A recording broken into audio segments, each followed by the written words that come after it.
A ver, ¿me confirman, chicas, si se llega a ver bien la pantalla?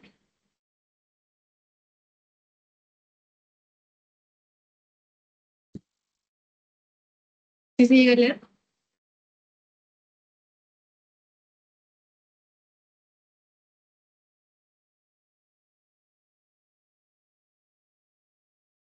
¿O no se ve? Sí se puede ver. Ok, genial. Ya, entonces ahora sí comenzamos. Vamos a hacer primero digestivo. No sé si en su teoría alcanzaron a hacer los dos, porque es regularcito, pero vamos a tratar de avanzarles un poquito rápido. Ya. Hasta ahorita estábamos viendo el desarrollo de diferentes sistemas, ¿no? Entonces, ya hemos visto el desarrollo de lo que es el sistema cardiovascular, que es de los primeros en formarse justo después del sistema nervioso. El sistema nervioso desde la semana 3 más o menos, y el cardiovascular partía desde finales de la semana 3, inicios de la semana 4. Luego, sistema respiratorio, y ahora vamos a ver lo que es el sistema digestivo, que va. Su inicio va de la mano con el sistema respiratorio. Entonces, eh, para acordarnos un poquito de la info de, uy, un segundo que se me ha desconectado la tablet. A ver,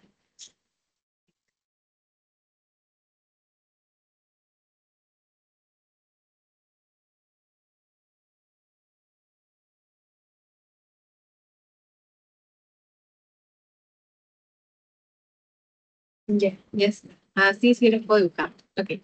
Para hablar de, para empezar a hablar de sistema digestivo, tenemos que recordar los momentos clave entre la tercera y unas cositas que inician desde la cuarta semana que no hemos mencionado antes, o bueno, que hemos mencionado pero muy vagamente. Entonces, en la tercera semana, ustedes ya saben que el evento más importante es la gastrulación.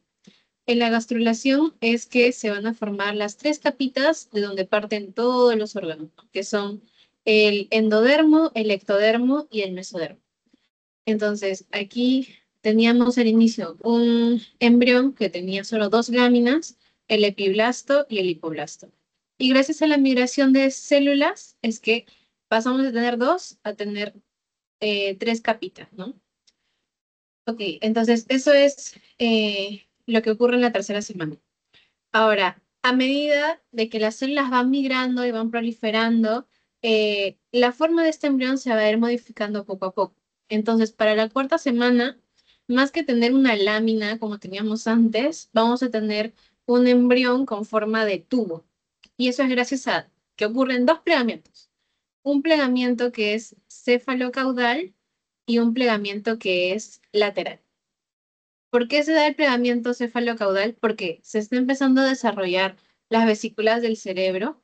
Entonces, es como si el embrión se estuviera encorvando hacia adelante. Ese es el primer pliegue. Y aquí lo pueden ir observando en la imagen.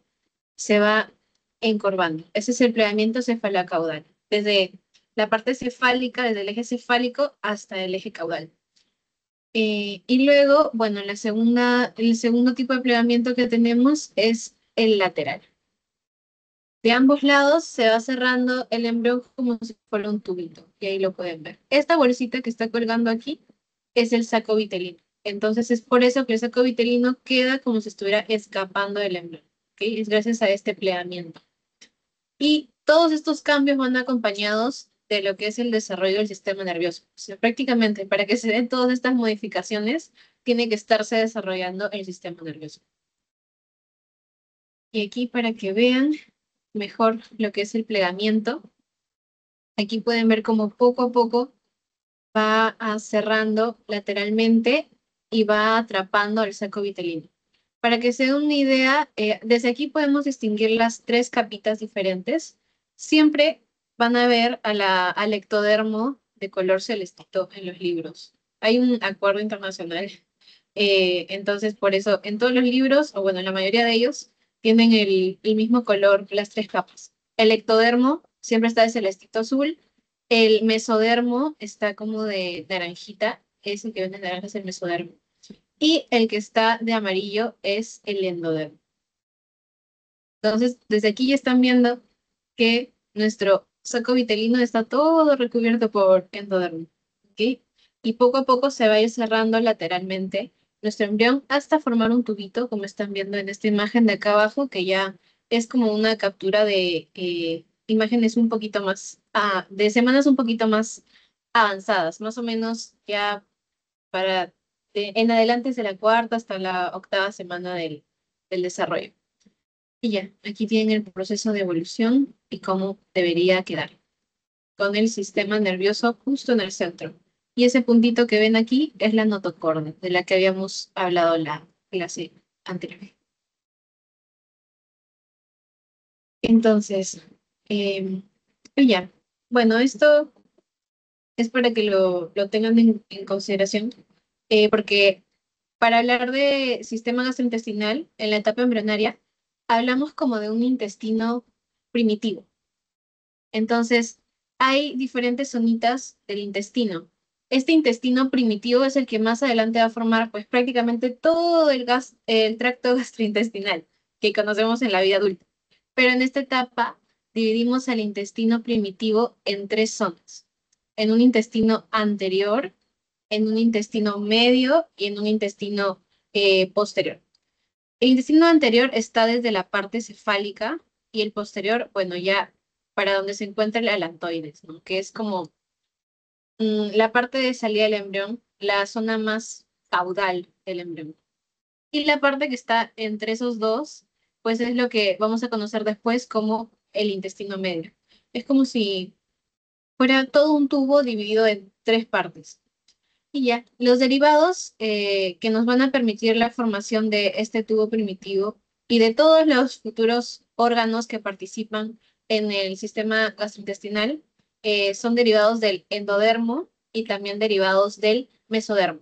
Los que derivan del endodermo, y esto pues a veces los preguntan, es para que los diferencien también, son las glándulas anexas. O sea, cuando ustedes les hablen de hígado, cuando les hablen de, por ejemplo, de glándulas exocrinas del páncreas, ¿sí? O bueno, también las glándulas endocrinas del páncreas, de la vesícula biliar, entonces esos de ahí son derivados del endodermo. Mientras que del mesodermo, pues ya tenemos lo que son las glándulas que hay a nivel intestinal, el músculo que ustedes seguro lo han visto en anatomía, que el tracto digestivo es prácticamente músculo, ¿ok? Entonces aquí entra intestino, lo que es estómago y también el peritoneo, todo eso está formado a partir del mesodermo. Entonces, si ustedes le dicen derivados, no tiene pierde. Siempre que es glándula anexa, es de endodermo. Y siempre que es algo que consideramos propio del tracto gastrointestinal, es un derivado del mesodermo. Y aquí está, bueno, justo lo que les he mencionado, pero aquí está más explicadito para que se lo puedan aprender. Del endodermo, las glándulas anexas, tenemos los hepatocitos del hígado y los del páncreas y también el revestimiento epitelial. Y del mesodermo visceral tenemos lo que es el tejido conjuntivo de las glándulas, músculos, que esto es prácticamente todo el tracto digestivo, el tejido conjuntivo y el peritoneo. ¿Sí? Aquí ya está escrito. Entonces, ahora les voy a hablar acerca del intestino primitivo, que como les digo, es un tubito de donde se va a formar todo el sistema gastrointestinal. Y justo aquí está. Miren, este amarillo enorme que ven por acá, todo eso es el intestino primitivo, que está dividido en diferentes zonas, ¿no? En tres en total. En el intestino anterior, el intestino medio y en el intestino posterior. Ahora, ¿qué más pueden observar en esta imagen? Lo que hemos platicado, la clase de respiratorio, que es el divertículo respiratorio, que parte también de este intestino. ¿Ok? Ahí es donde se forma el divertículo y después ya se separa. Si se dan cuenta, en la anatomía adulta, pues al inicio el sistema digestivo y el sistema respiratorio están unidos, ¿no? Para la parte oral, pero después ya se separan cada uno por su lado y cada uno se especializa por su lado. Esta es la explicación de eso. Ya, y bueno, ahorita lo principal que tienen que aprenderse de esta clase es esto de aquí del intestino primitivo, sus partecitas y hasta dónde va a llegar cada parte, o sea, en qué deriva cada parte. porque miren, acá les mencionan de dónde llega, pero acá si se dan cuenta, les están explicando, aquí ya tienen la imagen del embrión un poquito más avanzado, qué se va a desarrollar en cada zona. Por ejemplo, ese es el futuro eh, esófago, esto de aquí va a ser el estómago, por acá podemos ver lo que es el hígado, la primera formación del páncreas, ¿ok? Entonces, de cada intestino del anterior, del medio y del posterior, van a ir surgiendo varias cosas. Y aquí está la lista que se tienen que aprender. Primero, el intestino anterior es casi toda la primera parte, ¿ok? Partimos desde lo que es la faringe y después el esbozo laringotraqueal, que si no se acuerdan de eso es donde se va a separar lo que es la laringe y la tráquea, el inicio para después partir a lo que es el sistema respiratorio. Eso, si no se acuerdan mucho, eso es la clase netamente de respiratorio. Está relacionado con el intestino anterior. Es en esa zona que se separa y sale este divertículo y después el divertículo forma todo lo que van a ser bronquios, pulmones y después por la otra ruta vamos a tener esófago y el esófago de ahí estómago. ¿Ok? Ese es el esbozo laringotraqueal. Después tenemos el esófago, obviamente. Ustedes sigan el orden. Miren, aquí está. Esto de aquí, el divertículo respiratorio, es donde después se va a formar lo que es la parte pulmonar. Entonces, si continuamos, tenemos lo que es esófago, después donde se va a formar el estómago, tengan un poquito de imaginación acá, y luego vamos a tener el duodeno, pero ojo que es el duodeno, como ustedes saben, el duodeno tiene varias porciones, solamente va a ser hasta la altura de la ampolla de váter. Y aquí también al intestino anterior le colocamos los anexos. Cualquier anexo que vean asociado al intestino anterior. Aquí tendríamos a lo que es el hígado, que aquí sí pueden ver el esbozo hepático, a lo que va a ser después el páncreas y también a las vías biliares y a la vesícula biliar. ¿Ok? Todo eso es intestino anterior. Ahora, continuando desde donde nos quedamos. Nos quedamos en duodeno, nivel de la ampolla de váter. Entonces ahora pasamos al intestino medio, que va a ser desde la ampolla de váter, después de la ampolla de váter, todo el resto del duodeno y sigue yeyuno, ilion y vamos a pasar a lo que es intestino grueso, con el ciego. Luego del ciego también el apéndice, es algo así el colon, ¿no? A ver, voy a hacer mi dibujo. Ya, ahí está. Y aquí está el apéndice. Entonces, el intestino medio va a abarcar lo que nos quedaba de duodeno, el yeyuno, el ilion, el ciego, que es esta zonita de aquí, el apéndice. Más adelante hay una imagen, entonces, pero para que vayan haciéndose la idea desde ahorita. El apéndice, el colon ascendente y el colon transverso solamente 2/3. Y ya, y el intestino posterior, lo que queda. El tercio restante del colon transverso, después el colon descendente, el colon sigmoides, que no lo dibujé, y la parte de lo que es el recto, hasta los 2/3 superiores del conducto anal. Y aquí está la imagen en grande, para que lo entiendan, porque siento que así se entiende mejor, entonces se los repito porque esto sí, chicos, es muy importante que lo sepan. Partiendo desde el intestino anterior, ¿ok? Vamos a tener lo que es la faringe, el esbozo laringotraqueal. Continuamos con lo que es nuestro esófago. Del esófago pasamos al estómago, que también es intestino anterior. Y del estómago, bueno, ahí no se ve, pero el duodeno, que es como un cuadradito. ¿Ok? No todo el duodeno, sino solamente hasta donde está drenando la ampolla de váter. Y luego ahí le van a sumar todas las glándulas anexas, o sea, el hígado, la vesícula que está por ahí escondidita al lado del hígado, y también nuestro estimado páncreas, ¿ok? Todo eso, intestino anterior. Luego, intestino medio va a ser desde donde nos quedamos en el duodeno, la parte distal desde la ampolla de váter, continúan con intestino delgado, yeyuno, ilion, y salen por el colon. Desde el colon va a incluir el ciego, el apéndice, colon ascendente y 2/3 del colon transverso. Hasta ahí es el intestino medio. Y el ultimito, que está acá, ya de salida, si se dan cuenta, el intestino posterior. El tercio que nos faltó del colon transverso, el colon descendente, el colon sigmoides, la parte del recto y del canal anal, los 2/3 superiores. ¿Ok? Todo eso es los derivados del intestino primitivo. Entonces, si se lo aprenden en ruta, pues ahí sí lo van a sacar mucho más fácil, solo tienen que saberse los límites. Y ya, la parte de regulación molecular que les suelen colocar en su teoría, como ustedes han visto por histología, que sé que les fascina histología, no todas las zonas del tubo digestivo son iguales, cada una tiene un papel diferente. Por ejemplo, en el estómago se secreta ácido, a nivel del duodeno tenemos lo que es la parte de absorción de nutrientes, mientras que ya en el intestino grueso lo que más se va a absorber es agua.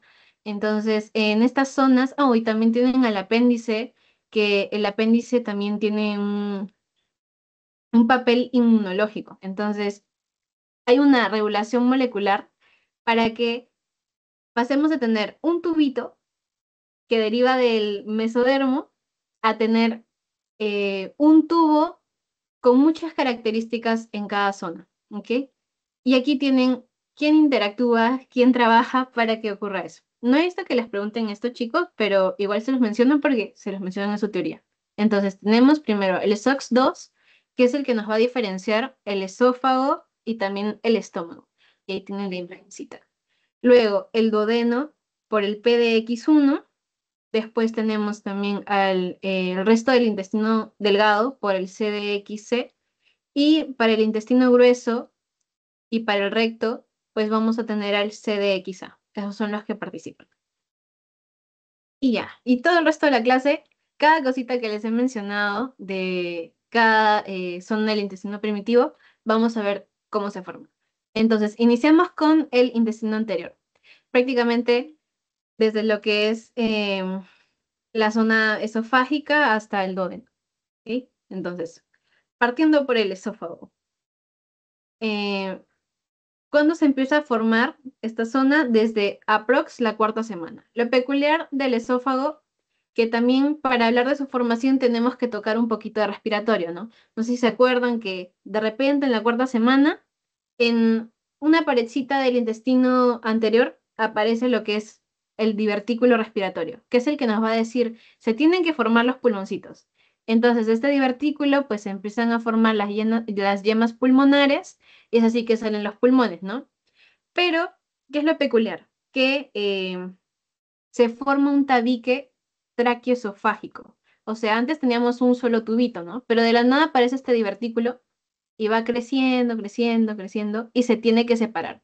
Se tiene que separar la tráquea del esófago, y para eso el tabique traqueoesofágico, que es el que los va a separar por completo, porque si no tendríamos mixeados el respiratorio con el digestivo, y eso no queremos para nada. Y ya miren, aquí pueden ver bien bonito cómo se está separando por medio del tabique traqueoesofágico hasta que ya tenemos pues la división completa. Y aquí está la imagen también, miren. Esta de aquí, el inicio, es la faringe, ¿ok? Entonces, se van separando, separando, hasta que quedan totalmente divididos. Y ya pues tendríamos por un lado el digestivo, el esófago, y por otro lado lo que es la tráquea, que nos va a conducir pues hacia los bronquios. Y bueno, la fístula traqueosofágica, que es fija, a mí me vino creo que hasta como pregunta de pasito de seminario, entonces no sé si todavía tocan esta parte en seminario, pero bueno. Eh, es la que más preguntan, la fístula traqueosofágica, porque combina respi, combina gastrointestinal, entonces por eso. Ya, ¿por qué ocurre eso? Porque esta división por el tabique traqueosofágico no se da adecuadamente, entonces nos puede dejar una comunicación entre lo que es digestivo y entre lo que es respiratorio. Ocurre entre uno de cada 2.500 nacimientos aproximadamente, y es prácticamente eso, porque hubo una fusión incompleta de los pliegues que forman este tabique. Y ya tenemos diferentes casos de fístula traqueosofágica, pero la más común es la distal, que debe estar por aquí. Sí, aquí está. La distal. ¿Qué nos quiere decir? Que prácticamente tenemos un esófago ciego, o sea, no tiene salida hacia ningún lado, y vamos a tener la tráquea, que tiene comunicación distal con lo que continúa del esófago, con el esófago distal. Y la tráquea, pues sí, continúa con sus bronquios y ya. ¿Ok? Esa es la más común, la distal. Fístula traqueosofágica distal. Luego tenemos otro tipo de casos. Aquí no hay fístula. Fístula es cuando hay comunicación. Aquí no hay. La fístula en H, que es cuando se comunica tanto el segmento proximal como el segmento distal. Y después, esta es la fístula proximal. ¿Ok? La de aquí es la distal. En la fístula proximal, la primera porción del esófago está comunicada con la tráquea. Y ya, eso sería los tipos de fístula, la más común, la distal. Ahora, pasando con el estómago, continuamos en orden.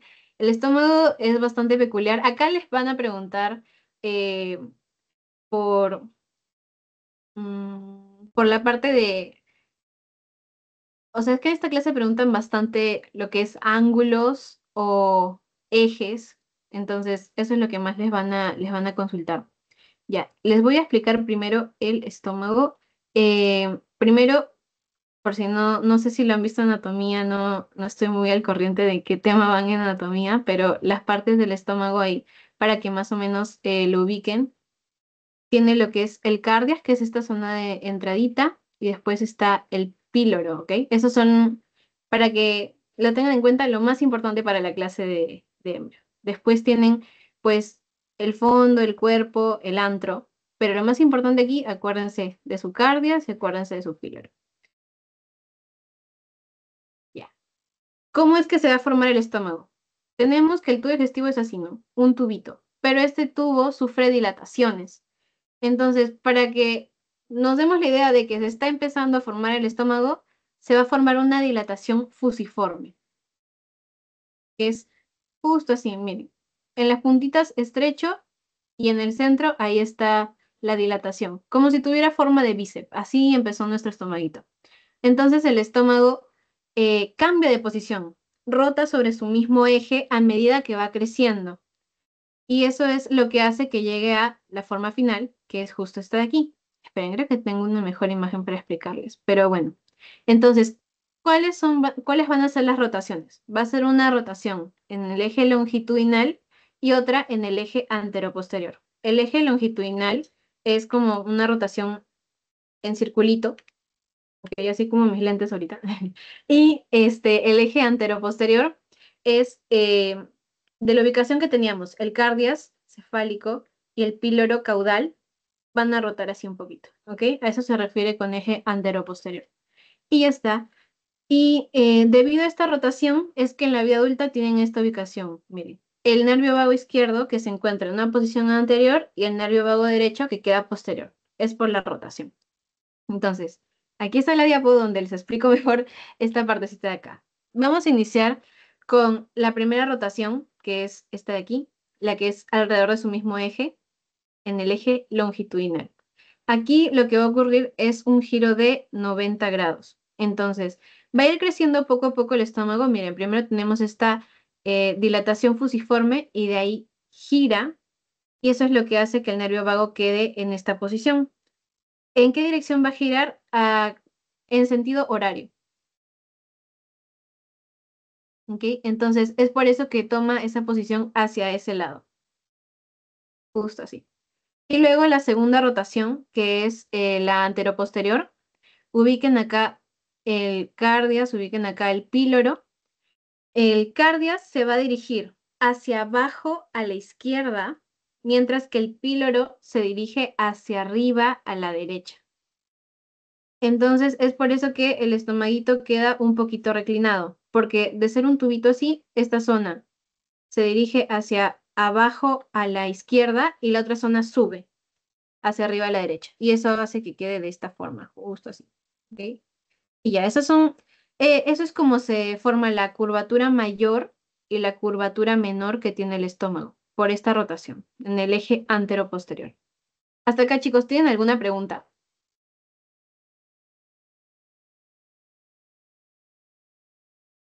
¿O está todo claro? Si tienen una pregunta, me cortan nomás, con confianza. Si está todo claro, me ponen un dedito para continuar.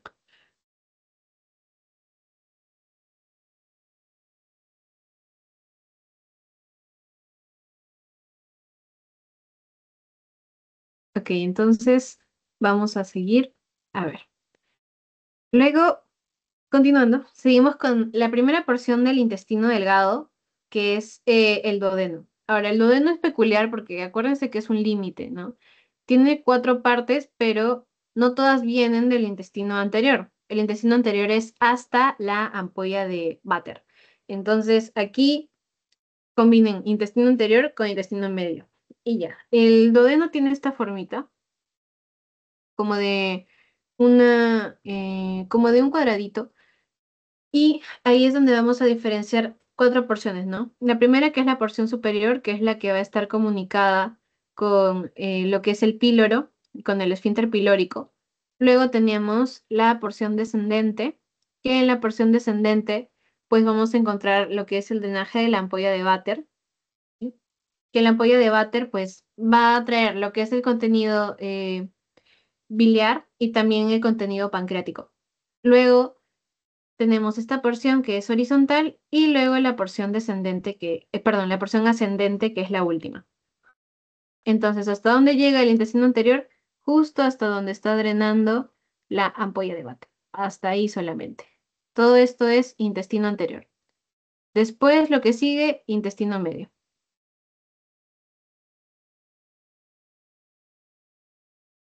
Y ahí está. ¿Cómo se llega a formar? Lo primero que tienen que tener en cuenta son los órganos que se encuentran retroperitoneales. Eso lo han preguntado en Anato. Eso me vino, me acuerdo, en pregunta de anatomía. El duodeno es retroperitoneal, así como nuestros riñoncitos son retroperitoneales, el duodeno también. Al inicio, tanto el duodeno como el páncreas, aquí los pueden ver, están ubicados a la misma altura. Voy a dibujarlo para que lo puedan ver mejor. Ya, miren. Este aquí sería el futuro duodeno. Este es el páncreas. Están ubicados justo a la misma altura, el duodeno y la cabeza del páncreas. Justo en el plano medio también. Pero poco a poco se van a ir desplazando hacia la derecha. Y es así que adquieren la posición retroperitoneal. En la región del píloro del estómago hay una pequeña porción de duodeno que mantiene su mesenterio y todavía queda intraperitoneal, pero usualmente cuando hablamos de duodeno, retraperitoneal. Y ya, en el segundo mes de gestación, aproximadamente, el duodeno se va a obliterar y las células que se encuentran en su interior sufren proliferación, algunas, y otras sufren apoptosis. Es así como se va a recanalizar, como se va a luminizar. ¿Ok? Inicialmente era así como un tubito, pero poco a poco se oblitera y se recanaliza. Y ya. Ahora, otra cosa que tienen que tener en cuenta, ya. Todos los derivados del intestino anterior, se los menciono de una vez. Todos los derivados del intestino anterior van a ser irrigados por la arteria celíaca. ¿Ok? Entonces, la arteria celíaca irriga esófago, estómago, anexos y también la porción del duodeno hasta la ampolla de váter, justo hasta acá. Todo eso es zona de la arteria celíaca. Después, los derivados que vamos a ver que pertenecen al intestino medio van a ser irrigados por la mesentérica superior. Eso es algo que van a ver también en anatomía. ¿Ok? Entonces, ¿qué tienen que tener en consideración respecto a eso? ¿Por qué se los menciono ahorita? Porque eso quiere decir que que el duodeno recibe doble irrigación. Una irrigación desde la arteria celíaca para sus primeras porciones y después de la mesentérica superior. Desde acá para acá, mesentérica superior. Ahora, terminando con la parte de este intestino anterior, vamos a ver lo que es hígado y también la vesícula biliar. La formación del hígado es bastante importante porque es un órgano sumamente grande. Entonces, aquí van a ver cómo se va formando. Miren, aquí ya ven lo que es el intestino anterior. Aquí pueden ver que se está formando el divertículo respiratorio. Y esta cosita de aquí que se ve de color oscuro, esa es la yema hepática. Y ya, más o menos se va a formar lo que es el primordio hepático en la mitad de casi la tercera, cuarta semana. Entonces, va a provenir del endodermo. Todas las glándulas anexas provienen del endodermo. Aquí también lo pueden ver en esta imagen. Eso que está ahí de como color oscurito, eso es el divertículo hepático. Primero vamos a tener el divertículo y después este divertículo va a evolucionar a lo que es una yema hepática a medida que vaya tomando más tamaño. Ahora, hay un punto en el que estas son células que tienen rápida proliferación. Entonces, van a crecer tanto que van a penetrar en lo que es el tabique transverso. ¿Ok? Miren, aquí tenemos lo que es la formación respiratoria y crece el hígado y penetra en el tabique transverso. ¿Por qué es importante? Porque el tabique transverso más adelante va a formar parte del diafragma. Y ya, eso explica por qué el hígado está justo situado por debajo del diafragma. Y en el diafragma pues queda como su forma prácticamente. Es porque son células que tienen muy rápida proliferación. Y ya, aquí pueden ver, a medida que pasan las semanas, las células hepáticas continúan penetrando este tabique transverso, este futuro diafragma. Entonces, esa es la primera parte. Ahora, ustedes saben que no es solamente el hígado, sino que también tenemos lo que es la vesícula biliar.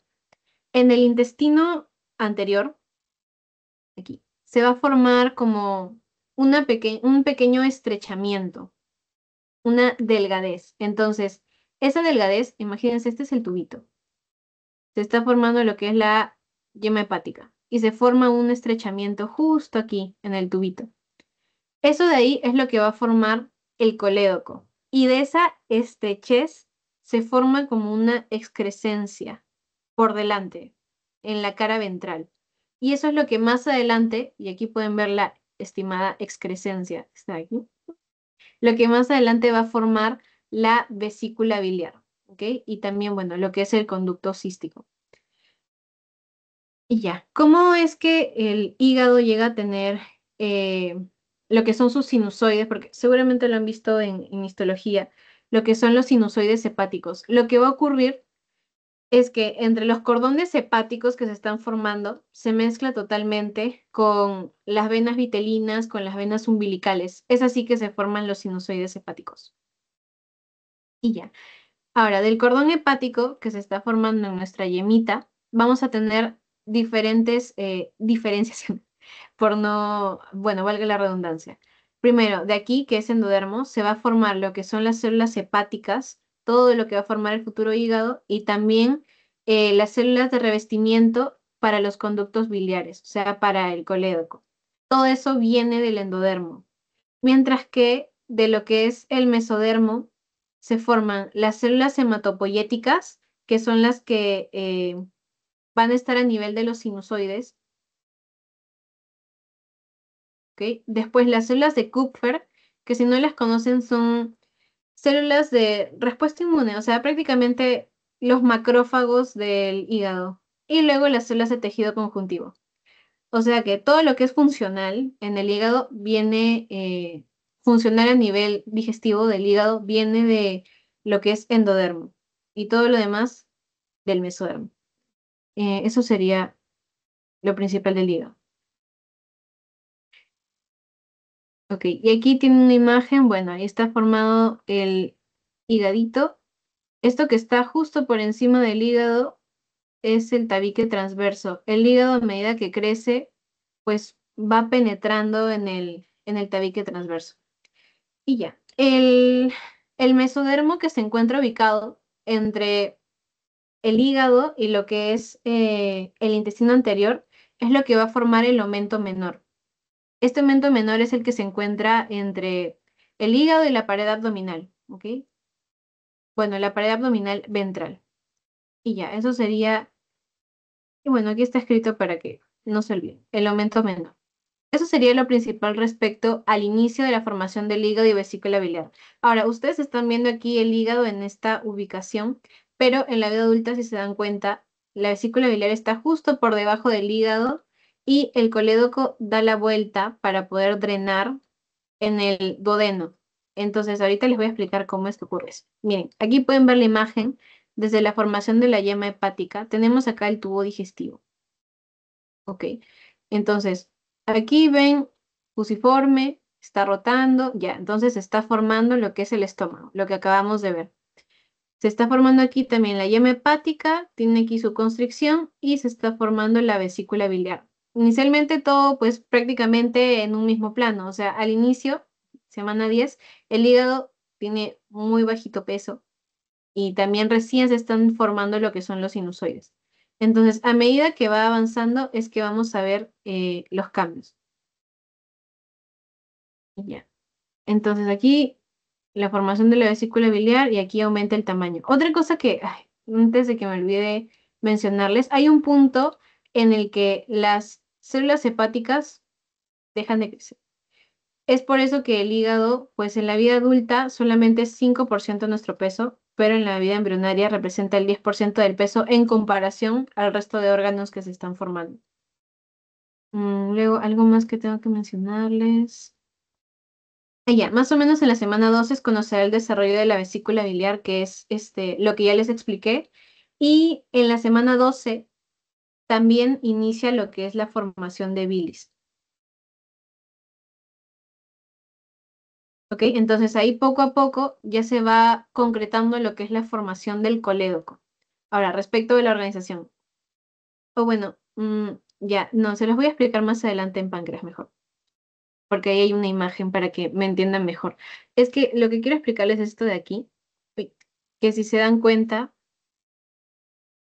el colédoco, o sea, la vesícula biliar tiene que drenar para este lado de aquí, donde va a estar la ampolla de váter. Entonces es como que está yendo por detrás del tubo.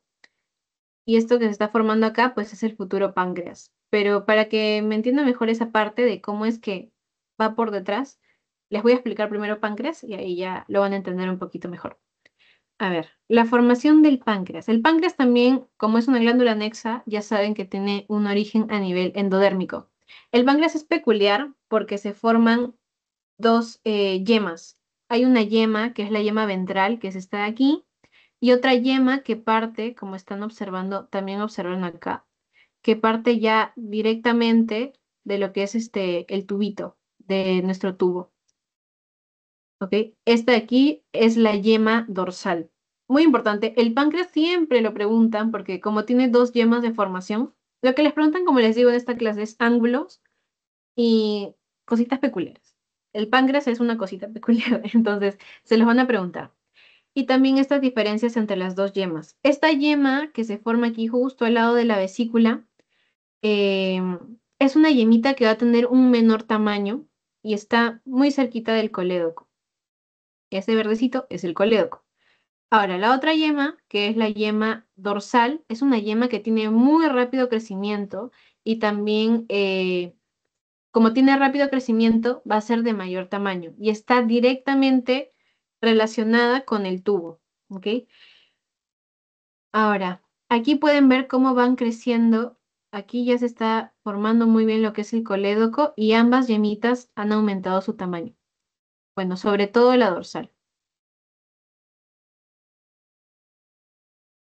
Ahora sí, lo que les quería explicar. Miren, primero, ¿cómo es que ocurre esto?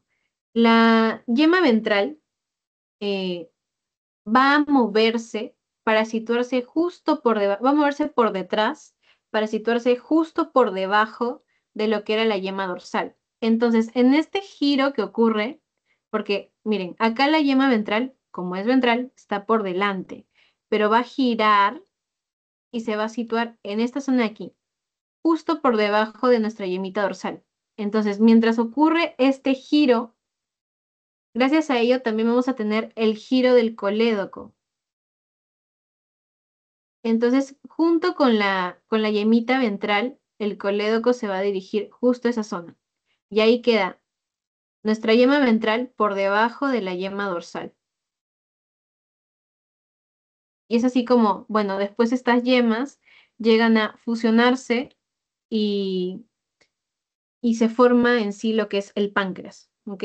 El páncreas tiene varias zonas. Tiene su cabecita, tiene su cuerpo y esto de aquí que es su colita. Si se dan cuenta, la yema ventral forma lo que es la cabeza del páncreas. Bueno, parte de la cabeza del páncreas. Y el resto de la yema dorsal va a formar otro pedacito de la cabeza del páncreas, el cuerpo y la cola del páncreas. Y bueno, es así que se forma el páncreas, por el contacto de ambas yemas, de la yema ventral y de la yema dorsal. Y los conductos, pues, terminan unificándose colédoco y es ahí donde drenan en la ampolla de váter.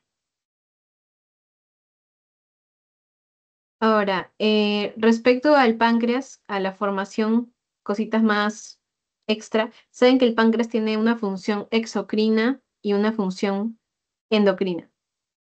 Es algo así como luce el páncreas. Entonces, para que me entiendan, esto de aquí que se ve como de rosadito son los islotes y esto de aquí de amarillito son los ácidos pancreáticos.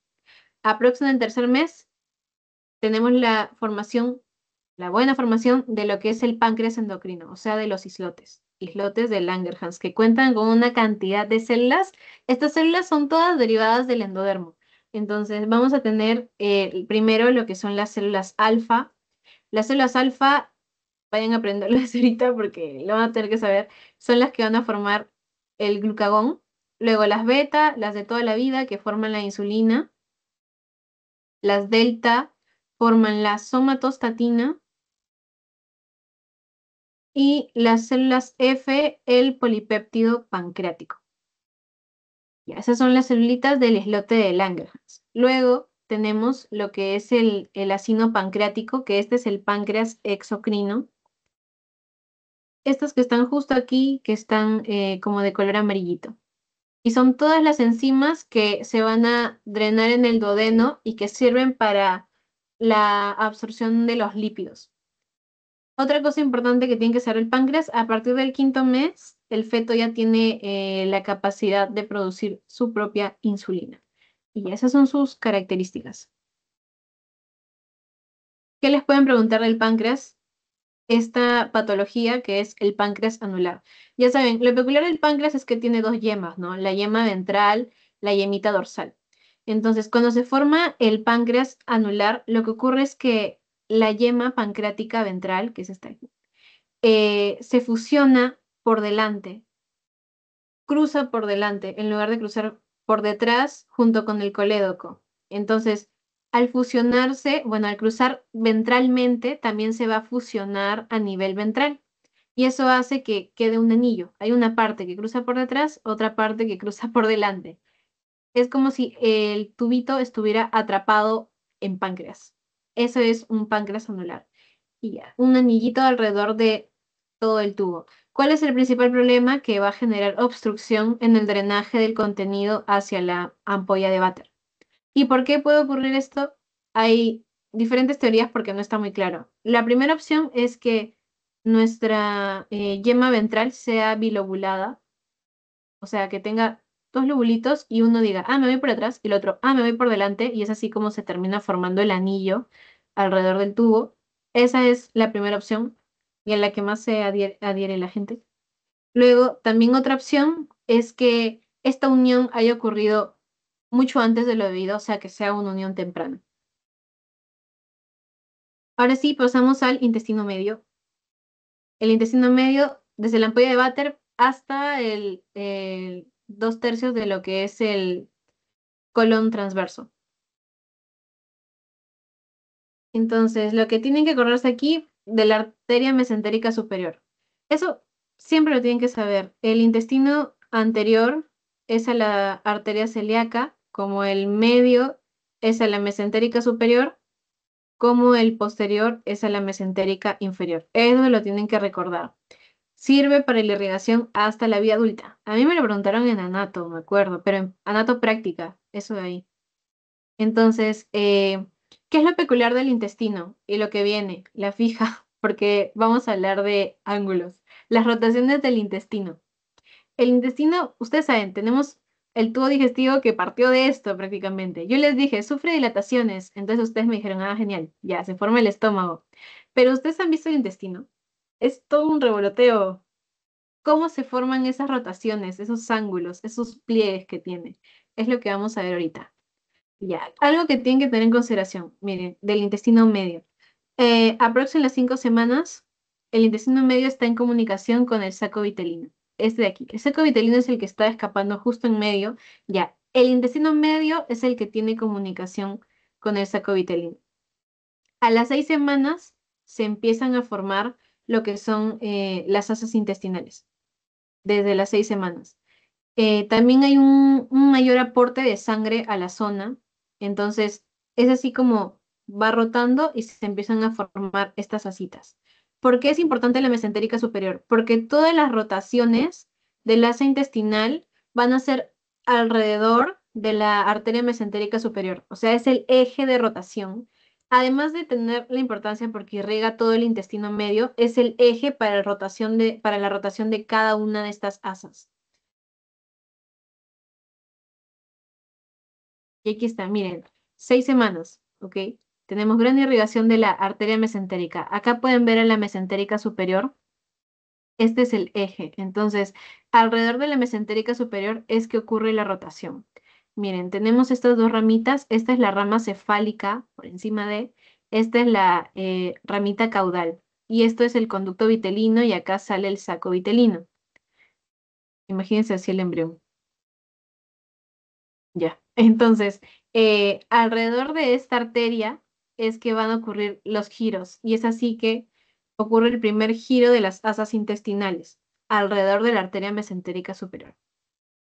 Es un giro de aproximadamente 180 grados para que se forme esta separación en lo que va a ser el futuro colon transverso. Por eso el colon transverso está por arriba de todo, está justo más arriba de lo que es la parte del intestino delgado, si lo ven en la distribución. Ven, por acá está la imagen.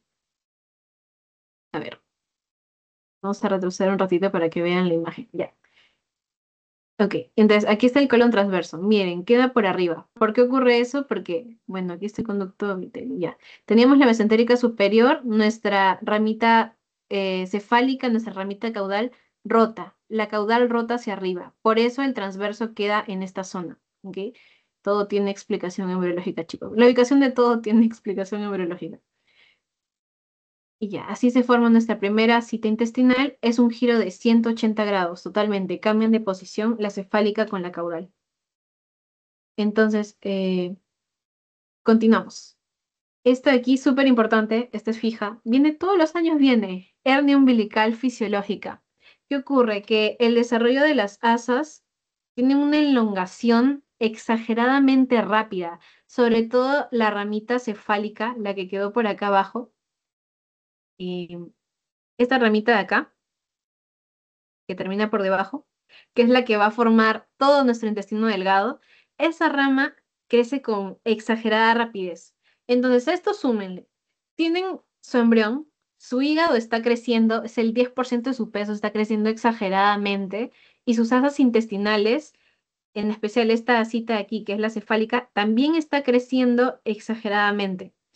Entonces, como todo está creciendo a la vez, la cavidad abdominal que todavía se está formando es demasiado pequeña para poder contener todas las asas intestinales. Así que estas asas, para terminar de desarrollarse, tienen que escapar del embrión en lo que sería pues la hernia umbilical fisiológica. ¿Por dónde escapan? A través del cordón umbilical. Salen totalmente. Miren, aquí tienen el cordón umbilical y es en esta zona de aquí que están escapando todas las asas intestinales para poder terminar de desarrollarse. Eso ocurre en un embrión que tiene aproximadamente 6 semanas, ¿ok? Pregunta de examen, todos los años. Pero no es que nace el bebé y tiene todos sus intestinos por fuera, no, sino que así como escaparon todas las asas intestinales, tienen que regresar de nuevo a la cavidad abdominal, ¿ok? Y ya, cuando ya haya más espacio para que puedan regresar, que es en la 10ª semana, se da la regresión de la hernia umbilical fisiológica. Entonces, retorna de nuevo a la cavidad abdominal y ya estamos ahí súper chévere. ¿Qué sucede si no retorna? Es patológico y se producen lo que son los onfaloceles, que es esta zona aquí. Bueno, aquí tiene la herniación y lo que está aquí es contenido intestinal. Luego aquí tienen una imagen de un bebé que nació con todas sus asas intestinales por fuera. Es debido a que no hubo una adecuada regresión de la hernia umbilical fisiológica. Cuando está ahí todo el contenido salido, se le conoce como onfalocele. Entonces, es normal que ocurra esto desde la semana 6 hasta la semana 10, pero sí o sí tiene que retornar en esa etapa. Y ya, las rotaciones que realiza el intestino, miren, aquí está, escapando por el cordón, lo que es las asas intestinales, la hernia umbilical fisiológica, cuando sale, rota, y cuando regresa, también rota. Y esto también se lo preguntan. Entonces, tienen que sabérselo, importante. Como les digo, los ángulos siempre los ponen. Al menos para que te pongan una pregunta que diga marca lo verdadero, se los van a poner. Así que en la 6ª semana parte la hernia umbilical. Cuando salen todas las asas, es un giro de 90 grados antihorario.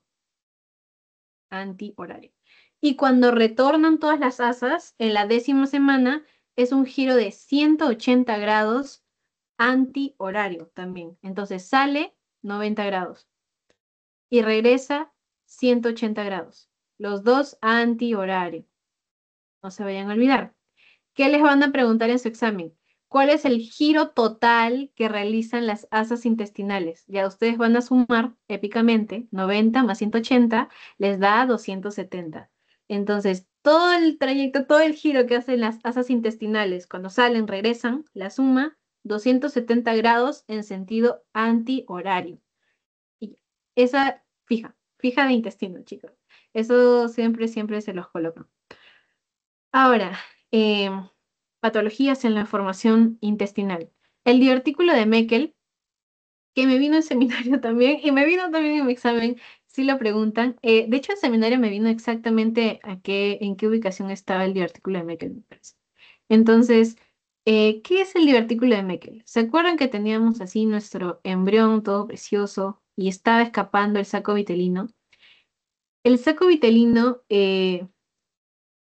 Sí, el saco vitelino se comunica con el intestino medio, pero se comunica a través del conducto vitelino. Esto no debe persistir, obviamente, al nacimiento, pero hay casos en los que ocurre. Lo que va a persistir es el conducto vitelino. Entonces queda esta pequeña prolongación a nivel de 40-60 centímetros de la válvula ileocecal. ¿Cuál es la válvula ileocecal? El punto en el que se comunica el intestino delgado con el intestino grueso, en esa zona. Entonces, 40-60 centímetros alejado de esa zona está el divertículo de Meckel, que es donde antes se comunicaba el intestino medio con el saco vitelino, porque se da persistencia del conducto vitelino. Y ya, hay posibilidad de que esté conectado al ombligo, como que puede que no. ¿Cuál es el problema de este divertículo de Meckel? Lo mismo que puede pasar con un apéndice, o sea, si hay algún tipo de patología, alguna inflamación, o si, no sé, el paciente padece de estreñimiento, ya es posible que esto se llene de contenido fecal y que genere problemitas, o sea, que se inflame. Entonces, ese es el principal problema que puede llegar a ocurrir. Y ya, y ahí tienen más o menos lo que ocurre en esto. O sea, da como la misma sensación de una apendicitis, bastante similar. Luego, seguimos con el ciego y hablando de apéndice, la formación del apéndice. Aproximadamente en la semana 6 aparece lo que es la yema cecal. Acuérdense que teníamos nuestras asitas, tenemos una asa cefálica, que es la que quedó por debajo, y una asa caudal, que es la que quedó por encima, por culpa de la mesentérica superior. Entonces tenemos lo que es la formación del intestino grueso y aquí por debajo todas las asitas del intestino delgado. ¿Ok? En la semana 7 partimos desde acá. desde la semana 6 vamos a tener la formación de esta yemita cecal. Es una pequeña dilatación con formita de cono que está en en la rama caudal. Y también, como dato, es la última parte del intestino que va a regresar a la cavidad abdominal después de que ocurra todo lo de la hernia umbilical, bueno, de la regresión de la hernia umbilical fisiológica.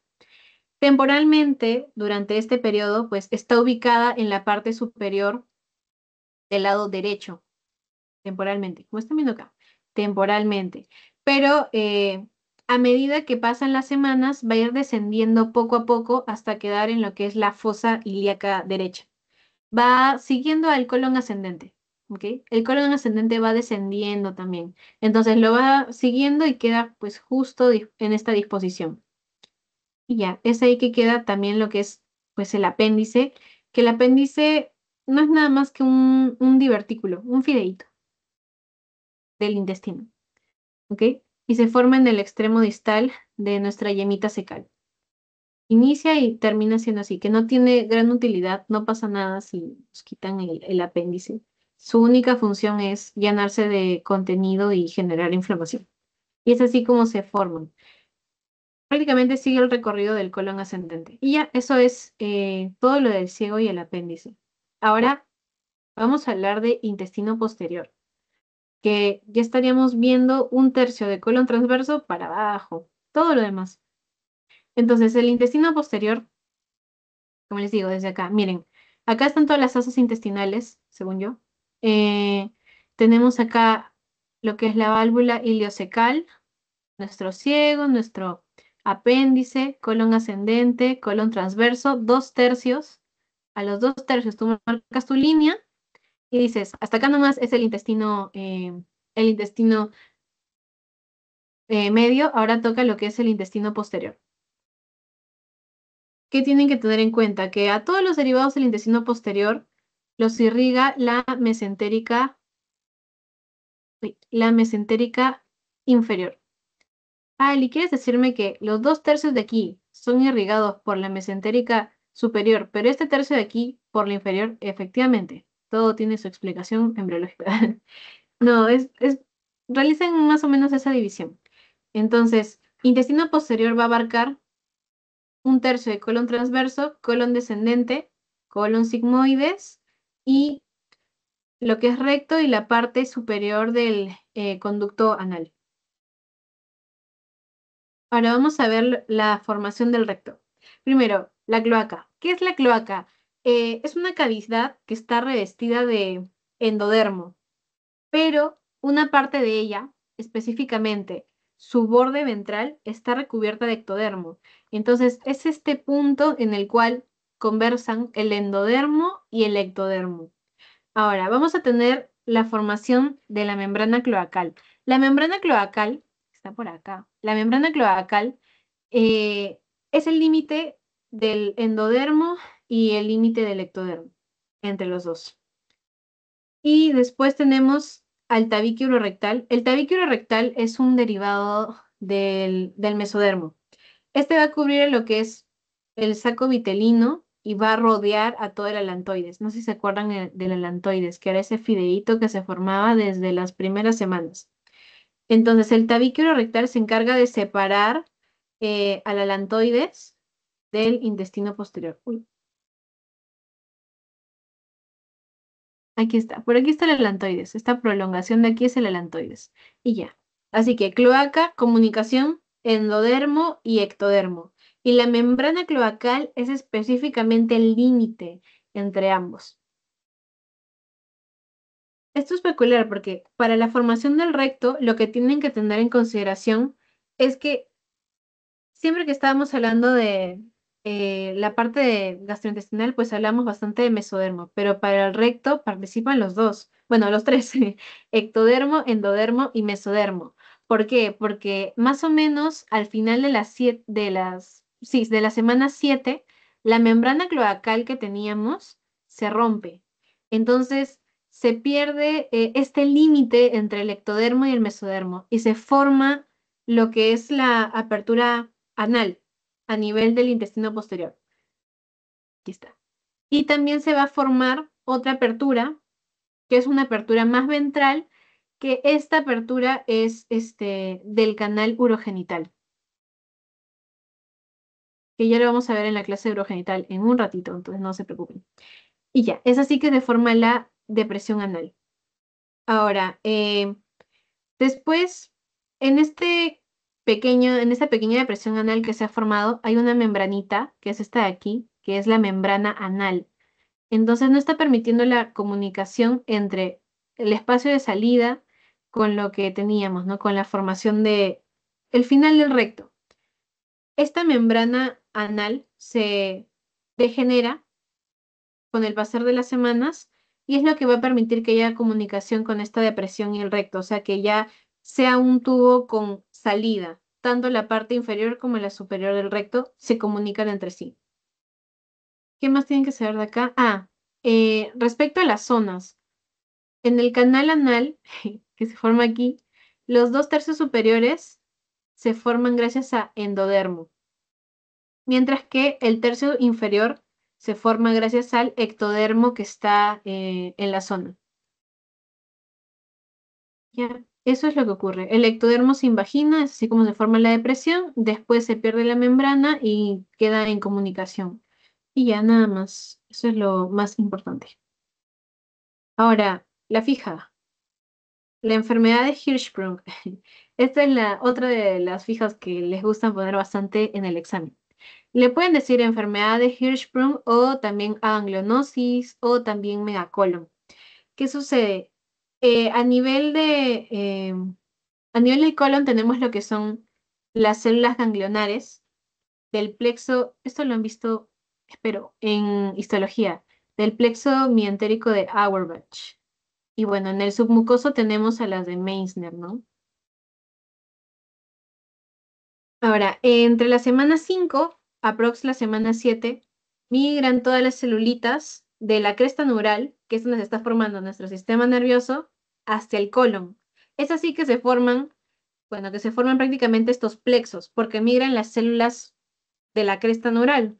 Entonces se forman las células ganglionares, que son importantes para que se inerve, porque ustedes saben que el intestino tiene inervación porque genera movimientos peristálticos para que el material fecal pueda ir avanzando a lo largo de todo el tubo. En la enfermedad de Hirschsprung no ocurrió esta migración de las células de la cresta neural, por ende no hay células ganglionares de Auerbach ni tampoco de Meissner, lo que es un problema eh, para la motilidad intestinal, ¿ok? Bueno, la motilidad del colon.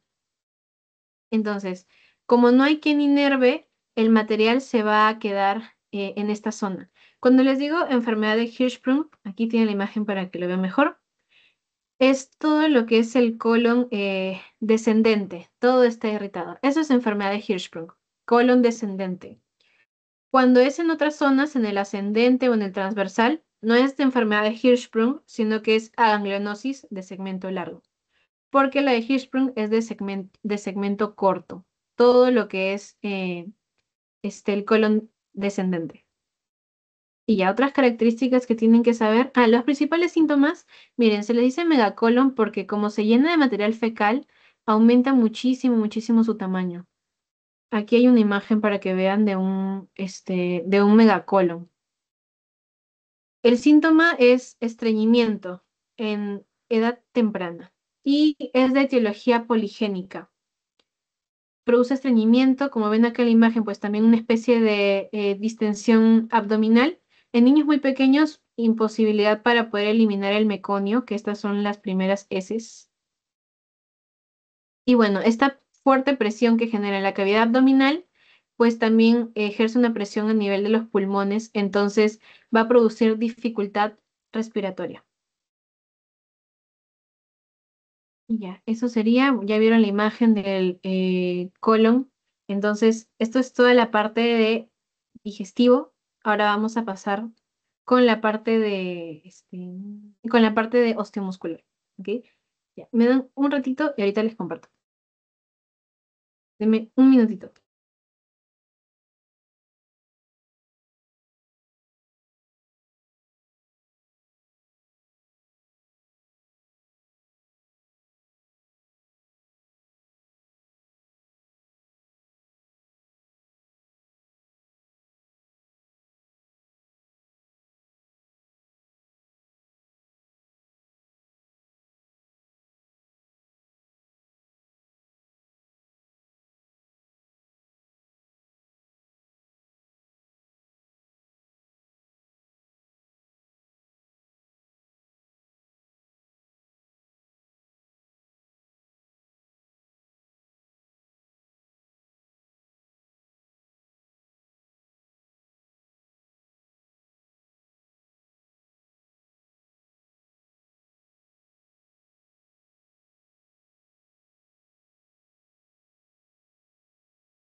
Disculpen, chicas, es que tenía que ingresar a una reunión. Ahí les voy a compartir. El material ya se los pasé por el grupo por si lo están viendo a la par.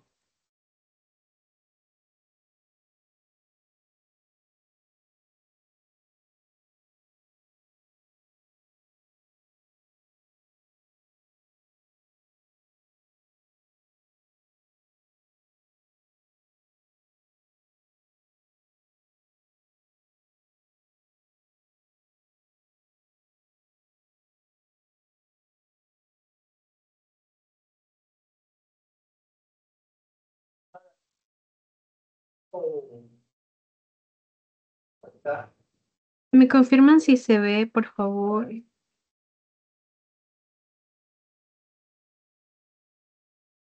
Si Sí se se ve, llega a Gaby. ver. Ya, genial.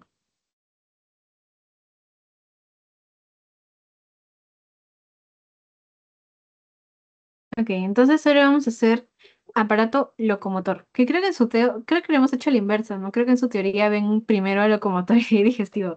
Pero bueno, vamos a ver locomotor. De ese temita entran pocas preguntas. Ya les voy a decir más o menos qué es lo que se repite. A ver, ya ustedes saben, conocen el aparato locomotor. Son todas las estructuras corpóreas que nos permiten realizar movimiento, motilidad, tener estabilidad y también soporte de todas las vísceras que estamos llevando. Entonces, cuando hablamos de aparato locomotor, nos referimos a dos sistemas, al sistema osteoarticular y también al sistema muscular. Y ya, vamos a comenzar hablando pues por lo que es el sistema óseo. Pero primero, bueno, los datos básicos del sistema óseo, ya saben, está formado por 206 huesos. En el recién nacido hay 300 huesos, pero es debido a que algunos todavía no han cerrado por completo. Luego, esto es para facilitar la salida por el canal de parto. Luego tenemos lo que es la división del esqueleto en esqueleto axial y en esqueleto apendicular. El esqueleto axial viene a ser el cráneo, las costillas, la columna vertebral y también el esternón, mientras que el esqueleto apendicular, pues es la cintura escapular, que es la clavícula con el omóplato, la cintura pelviana, o sea, el hueso ilíaco, y, y también todos los que forman los huesitos del miembro superior y del miembro inferior. Y ya, sus principales funciones son protección, la parte de eh, sostén de huesos y también sirve para lo que es la protección y también la inserción. Nuestros músculos del sistema muscular van a estar insertados en el sistema óseo. Ahora, ¿cómo se va a originar? Acá tenemos varias cositas, ¿ok? Principalmente, desde el final de la cuarta semana es que vamos a tener el inicio de la formación de lo que es el sistema óseo. Entonces, dependiendo de qué estamos hablando, vamos a tener el origen. Puede ser del mesodermo paraxial, del mesodermo lateral o de lo que es el ectodermo, específicamente de la cresta neural. Entonces, vamos a iniciar hablando del mesodermo paraxial. ¿Qué va a derivar del mesodermo paraxial? Miren, uy, no me deja dibujar. Ah, y por si no se acuerdan de las capitas, el mesodermo, este que está de naranja, ya les dije, siempre de naranja está el mesodermo. La cabecita, que está acá hacia el centro, ese es el mesodermo paraxial. Y el mesodermo lateral es el que está para afuera. ¿Ok? Entonces, esas son las capitas de las que estamos hablando. Y ya, bueno, y el ectodermo ya lo conocen, es el que está de azul. Entonces, del mesodermo paraxial, aprox en la tercera semana se forman una especie de bloques que van a estar abrazando el tubo neural. Sé que todavía no hemos hecho sistema nervioso central, pero lo hemos conversado un poquito cuando estábamos hablando de notocorda. Lo que está en el centro, que no se ve acá, es el tubo neural. Entonces, el tubo neural es el que más adelante nos va a dar toda la formación de lo que es sistema nervioso. Este tubo neural va a ser abrazado por el mesodermo y se van a formar así los somitas, estas bolitas que están viendo acá en la imagen. A las primeras 8 las conocemos como somitómeros, ¿ok? Las de la cabeza. Y las demás, somitas, occipitocaudales. Al final de la cuarta semana, estas células del somita eh, y células del mesénquima migran y se van a diferenciar en células propias del mesodermo, que son los fibroblastos, los condroblastos y los osteoblastos. Ya saben para qué es importante cada uno por su propio nombre. Los osteoblastos son los que van a formar hueso, los condroblastos los que van a formar lo que es el cartílago y bueno, los fibroblastos. Ahora, del mesodermo paraxial vamos a tener la formación del esqueleto axial. Los somitas, aquí ya también los pueden ver desde la semana 3, los primeros que son los somitómeros y después los demás netamente somitas. A medida que pasan las semanas, van aumentando y aumentando en el número de somitas. Aprox para la semana 5 tenemos 42 hasta 44 pares de somitas. ¿Por qué es tan importante el somita? Porque más adelante se especializa en 3 capitas, que son los típicos derivados del mesodermo. El dermatomo, el miotomo y el esclerotomo. El dermatomo, mira, ya, no me deja escribir. El dermatomo es lo que más adelante va a formar la dermis en la piel. Ojo, la dermis. La epidermis es derivado de otra capita, ¿ok? La dermis. El miotomo, que es el que va a formar, mio, ya saben que significa músculo, entonces es lo que va a formar los músculos.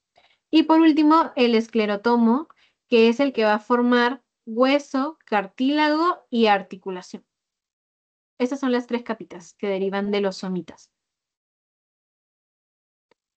Entonces, del mesodermo lateral va a formar lo que es esqueleto apendicular y también lo que es parte del mesénquima. El mesénquima es tejido embrionario mesodérmico, nada más. Y ya. Puede ser del mesodermo lateral. Acuérdense que el mesodermo lateral tiene 2 hojitas. Una hoja que se abraza al ectodermo y otra hoja que se abraza al endodermo. Esas son las hojas parietal y somática. En este caso, las dos participan, ¿ok? Luego, las células de la cresta neural, que son células del ectodermo. Principalmente van a formar cresta neural, mesénquima, la parte del esqueleto craneofacial. O sea, desde donde está la rayita, todo eso es la parte craneofacial del esqueleto. Y ya, y se encargan de formar el tubo neural, que el tubo neural es el que está en el centro de los somitas, el que está en el centro de los somitas. Después, la parte del esqueleto craneofacial. Ahora, osificación, esto viene. Esto es lo que siempre preguntan y es de histología prácticamente. Seguro, no recuerdo si ya lo vieron para su parcial, pero sí, creo que sí. Ya, osificación, tipos de osificación. Ustedes ya saben que hay 2 tipos, la intramembranosa y la cartilaginosa.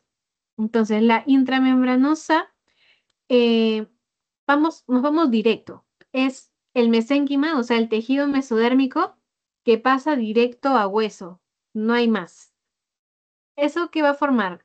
Ustedes ya saben los huesitos del cráneo, o sea, el frontal, el parietal, el occipital, el huesito temporal. Del occipital, solo una porción, la porción intraparietal, porque sé que todavía no han visto neuranato, pero el occipital tiene 2 zonas. Para que se hagan una idea, a ver, ya, la zona que está más cerca de los parietales, esa es la porción intraparietal, ¿ok? Esa es la que está formada por osificación intramembranosa. Y de ahí tenemos el temporal. El temporal también tiene 2 zonitas.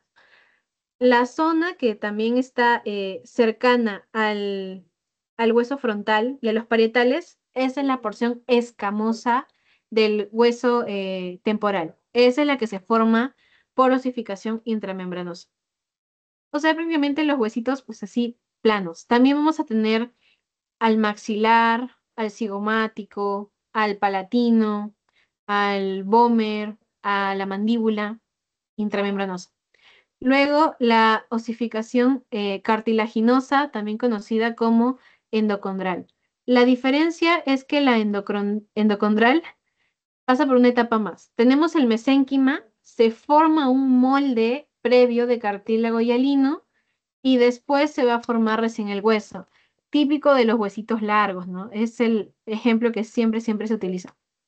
Entonces, ¿quiénes se van a formar? Miren, aquí tenemos mesénquima, pasa cartílago y después este cartílago se osifica. Empezamos a tener unos cuantos osteoblastos hasta que ya queda súper, súper osificado y ya tenemos netamente hueso.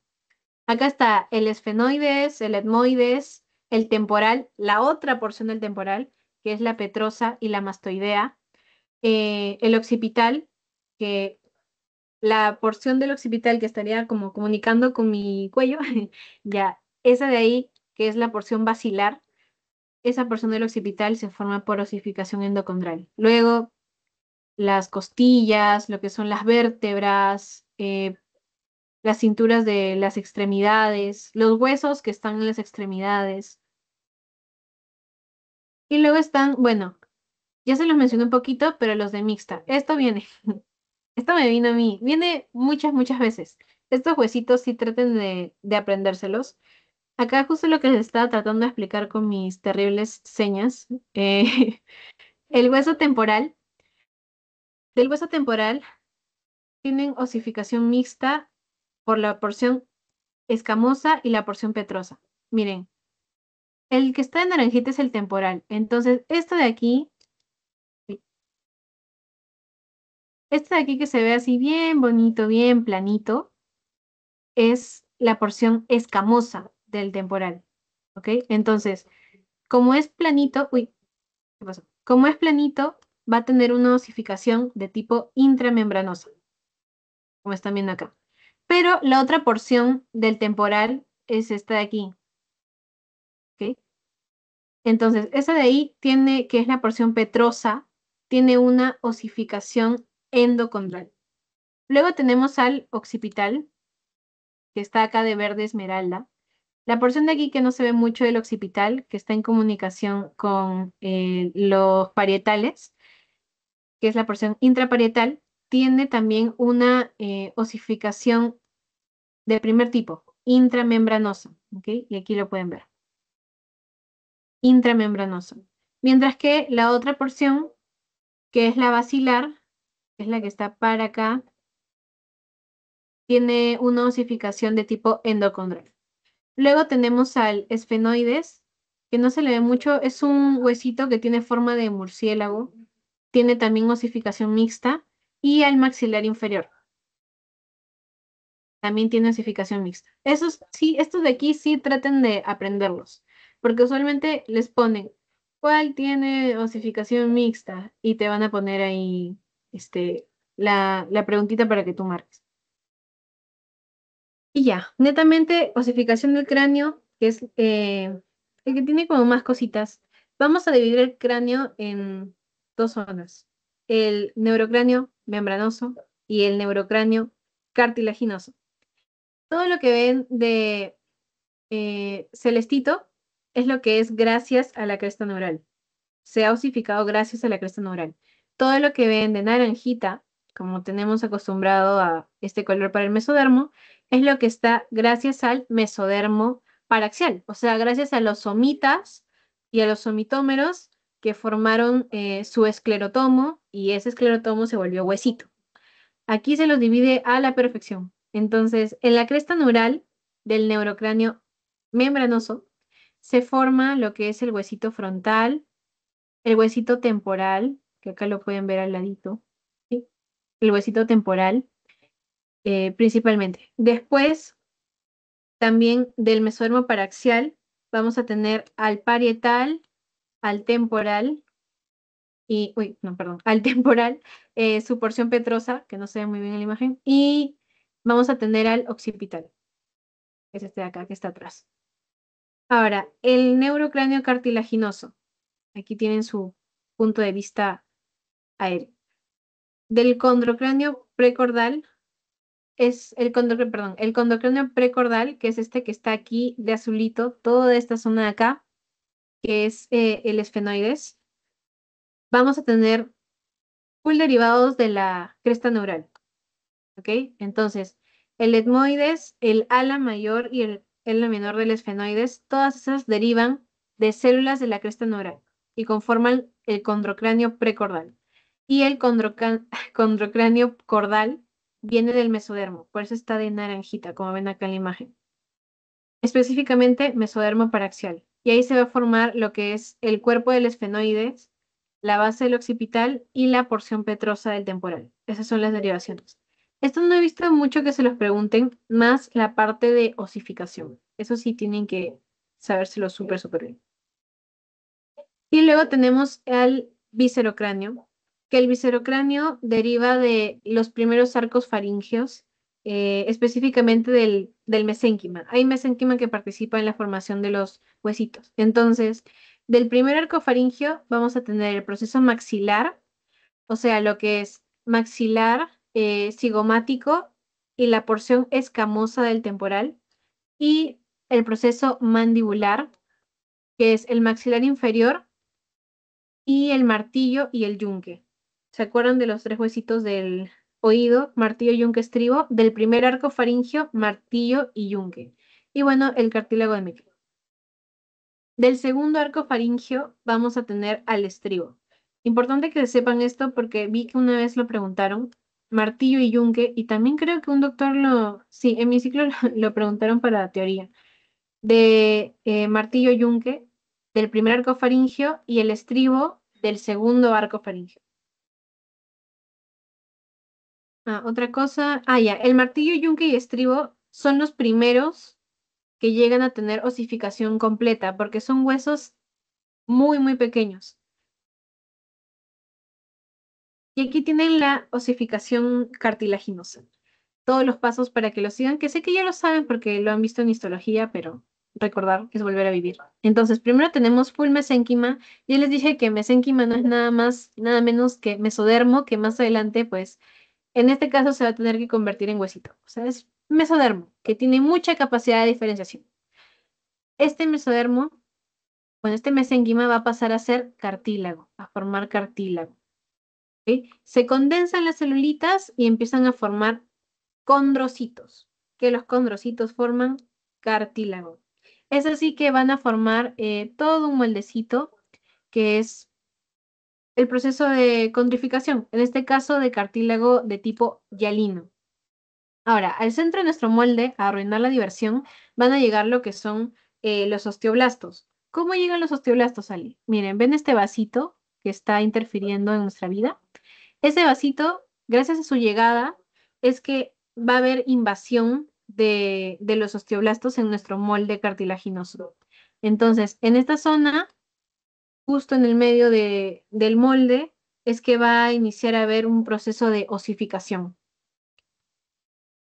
Y ya. Los condrocitos prácticamente se van a ver desplazados por esta invasión, entonces se van a limitar a estar a nivel de la epífisis, mientras que los que se encontraban pues a nivel medio, o sea, los de la diáfisis, empiezan a sufrir un proceso de hipertrofia, de apoptosis, empiezan a calcificarse, se mineralizan, igual que la matriz que está ahí circulante. Y ya, y los osteoblastos se depositan en esta zona y pues empiezan a formar lo que es matrices óseas. Entonces así se forman pequeños centros de osificación. Y bueno, eso sería prácticamente hasta que ya tenemos la epífisis osificada. Ahora, la parte de lo que es el cráneo del neonato, hay unas pequeñas peculiaridades. Tenemos lo que son las suturas y las fontanelas. Las suturas son estructuras que vienen, o sea, del mesodermo, bueno, como membranitas que vienen del mesodermo. Entonces, lo que van a hacer en la vida fetal es que el hueso crezca de acuerdo al contenido que hay en el encéfalo. O sea, el tamaño de los huesitos va acorde al crecimiento del sistema nervioso central. Son tejido conjuntivo membranoso prácticamente y va a ayudar a la unión de los huesitos de la bóveda. Entonces, es sutura cuando es entre huesito y huesito. Ahí son suturas. Luego, las fontanelas es esta misma membrana en comunicación entre varios huesitos. Las fontanelas son las que van a permitir que los huesos se superpongan durante la labor de parto. Entonces, tenemos esta de aquí que es la más importante por su tamaño, que es la fontanela anterior. Esta cierra más o menos a los 18 meses, o sea, al año y medio. Luego tenemos la fontanela posterior, que no se ve mucho ahorita. Bueno, un poquito se ve. La fontanela posterior, esa cierra mes uno, mes 2 por ahí. A los 5 o 7 años ya se alcanza la capacidad craneal total. Y ya. Anomalías craneofaciales. Primero, tenemos lo que es la craniosquisis. La craniosquisis quiere decir que no hubo un cierre total, falta de cierre, a eso se refiere. Si esta falta de cierre es completa, o sea, no cerró para nada, vamos a tener la anencefalia. Si este cierre es parcial, tenemos estos casos donde el contenido del sistema nervioso está escapando por membranas. Aquí tendríamos lo que es el meningocele, el meningoencefalocele y el meningohidroencefalocele. Que sé que esto suena muy mal, pero a ver, les voy a explicar. Ya, a ver, uno por uno para que me entiendan. Miren, lo primero sí, sépanlo, cuando no cierra para nada, cuando hay una craniosquisis total, anencefalia. Cuando el cierre es parcial, vienen estos casos. ¿Qué quiere decir? Que cerró, pero no cerró totalmente. Entonces, ¿cuándo va a ser meningocele? Cuando tú ves, aquí está el cráneo muy bien, pero hay una zona que escapa, tú vas a ver qué hay en tu bolsita que escapa. Si en tu bolsita solamente hay meninge, entonces tú dices, ah, un meningocele. Listo. Si en tu bolsita hay meninge y hay, no sé, cerebelo o hay cerebro, va a ser un meningoencefalocele.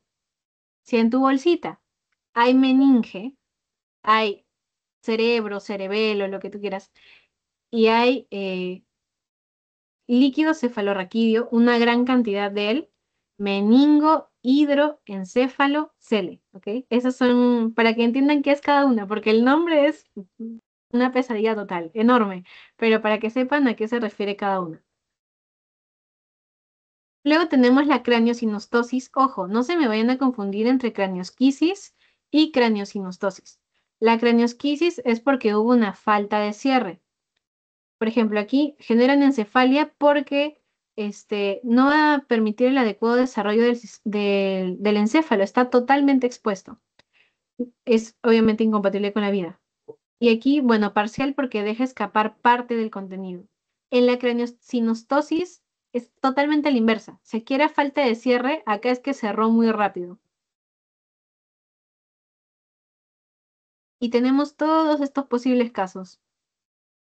Vamos a tener escafocefalia, luego tenemos plagiocefalia, la braquicefalia, que es usualmente una de las que más mencionan, y la trigonocefalia. Es dependiendo del cierre prematuro de qué zona, ¿ok? Y ya luego las displasias esqueléticas, que las hemos hablado un poquito en genética. Tenemos la acondroplasia, la hipocondroplasia y la displasia esquelética generalizada. Lo más importante aquí, craniosquisis y craniosinostosis. Luego, vértebras.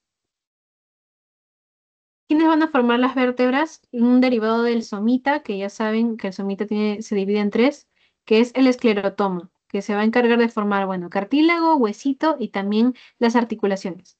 Estas son todas las vertebritas que tenemos. 7 cervicales, 12 torácicas, 5 lumbares, 5 sacras, 5 coxígeas. ¿Cómo se van a llegar a formar? Mediante migración celular. Acuérdense que las vertebritas tienen que ir abrazando a todo el sistema nervioso. Entonces, se van a formar por fusión con el lado opuesto, a nivel de los somitas. Migran las celulitas y se fusionan justo en el centro. ¿Cómo se forman los discos intervertebrales? Eso lo hemos hablado en otra clase, me parece.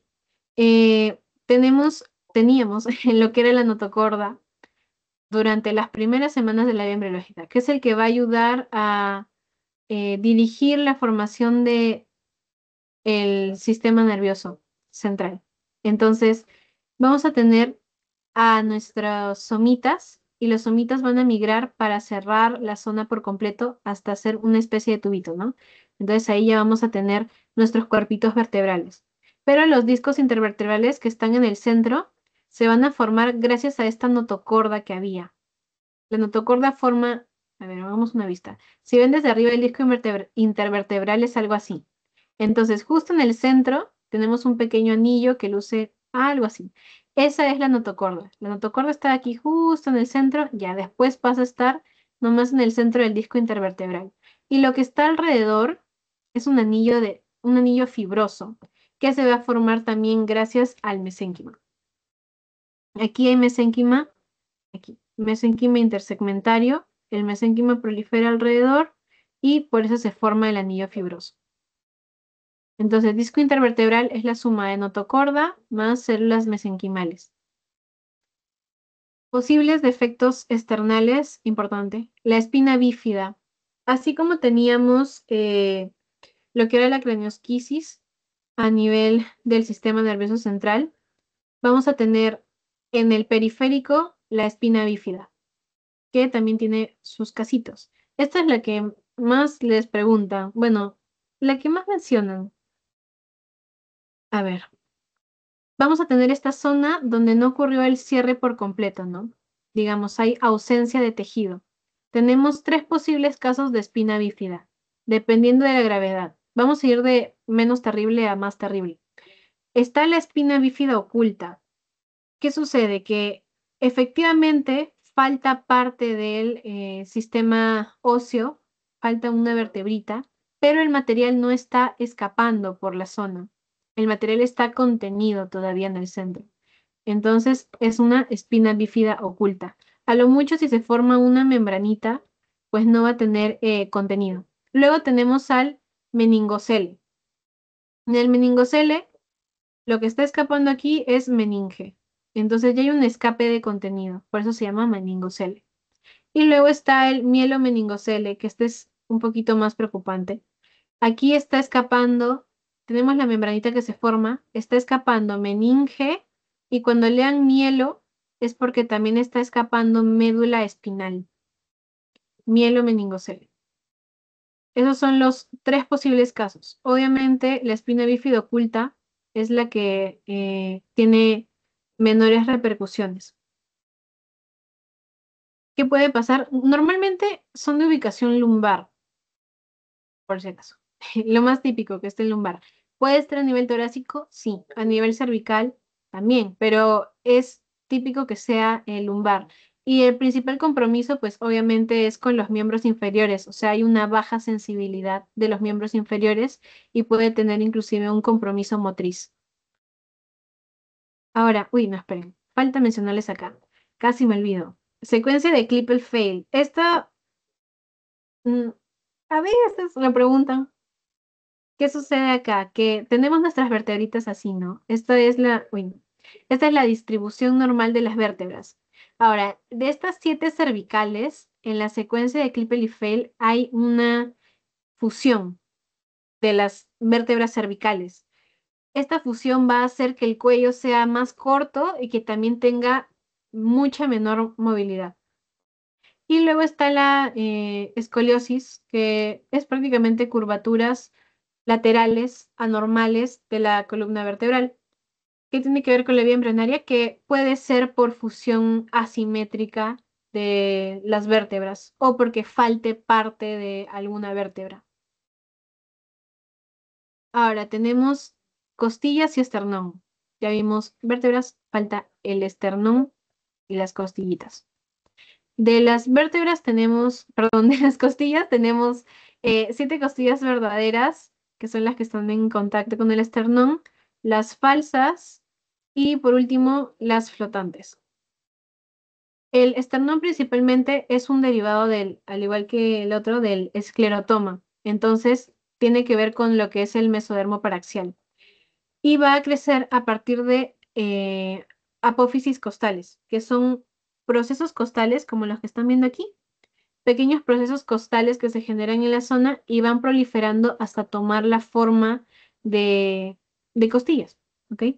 Se convierten en cartilaginosas durante el periodo embrionario y en la vida fetal es cuando se osifican las costillitas. Y ya, parte de la formación de las costillas tiene mucho que ver con la formación del esternón. Miren, vamos a tener la formación de dos banditas, ¿no? De estas apófisis costales. Una banda derecha o barra derecha y una banda izquierda, que poco a poco van proliferando y nos dejan esta formación de aquí, ¿ok? Que van a ser barritas esternales al lado de la línea media. Poco a poco se van a ir desplazando medialmente y estas barritas se van a hacer una sola, más o menos en la semana 10 aproximadamente. Y es así que se va a formar lo que es nuestro esternón, justo en el centro de las costillas. Ahora, defectos esternales posibles. Primero, lo que es la hendidura esternal. ¿Qué ocurre aquí? Que no se unieron ambas bandas esternales. Puede ser total, puede ser parcial. El principal problema, que los órganos del tórax solamente están cubiertos por una membrana, o sea, por piel y por zonas blandas. Luego tenemos el pectus excavatum, que en este caso es una depresión esternal porque el esternón se formó con... El esternón es algo así, ¿no? Sí. Si lo ven de ladito es algo así. En este caso, la depresión formó una convexidad posterior.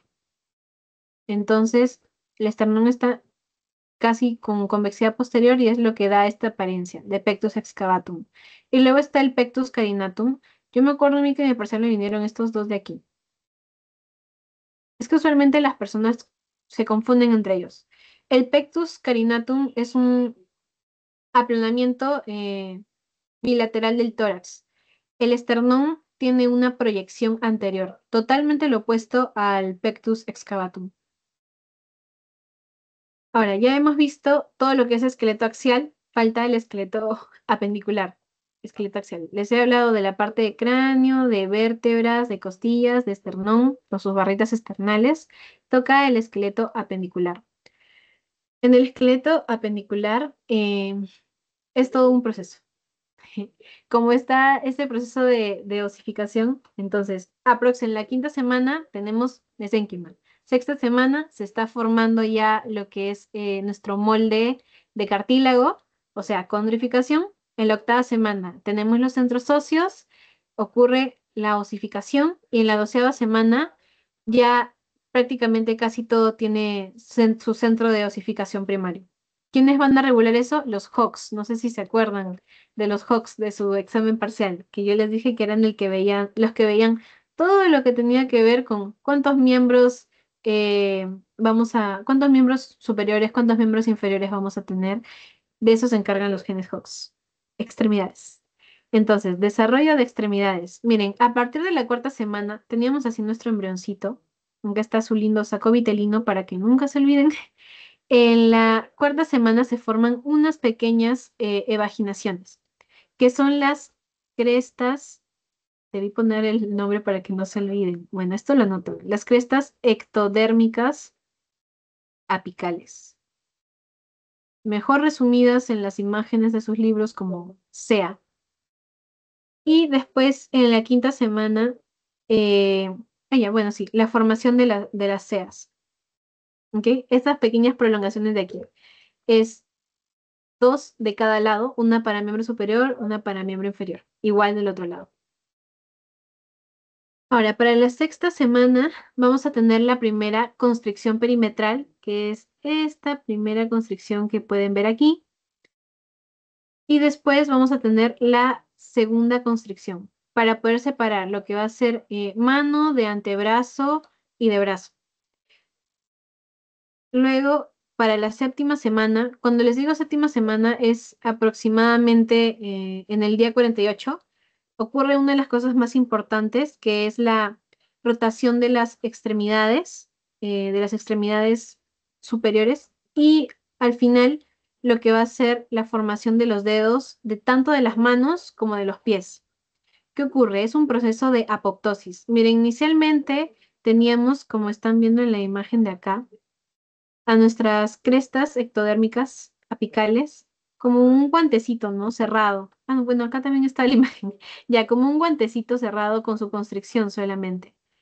En la séptima semana, este guantecito sufre apoptosis, como les menciono. Entonces, la apoptosis va a dividirlo en 5 partes. Uy, qué horrible mi dibujo. Bueno, va a dividirlo en 5 partes. Y eso es lo que va a formar cada uno de los deditos, como están viendo por acá. 5 partes. El tejido que queda de sobra muere por apoptosis y es así que se van formando los deditos de la mano del feto. Y ya, para el final de la octava semana, esta separación ya tiene que estar prácticamente completa.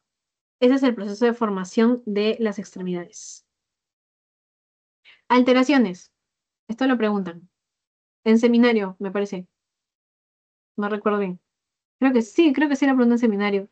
También algunos términos se los colocan en su examen, mejor que se los sepan, chicos. Tenemos la meromelia.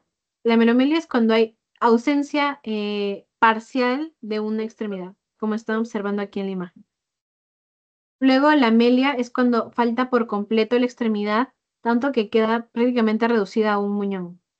Focomelia es ausencia de huesos largos. Como están viendo aquí, solamente está la formación de la manito. Y luego la micromelia, que es el acortamiento excesivo de la extremidad.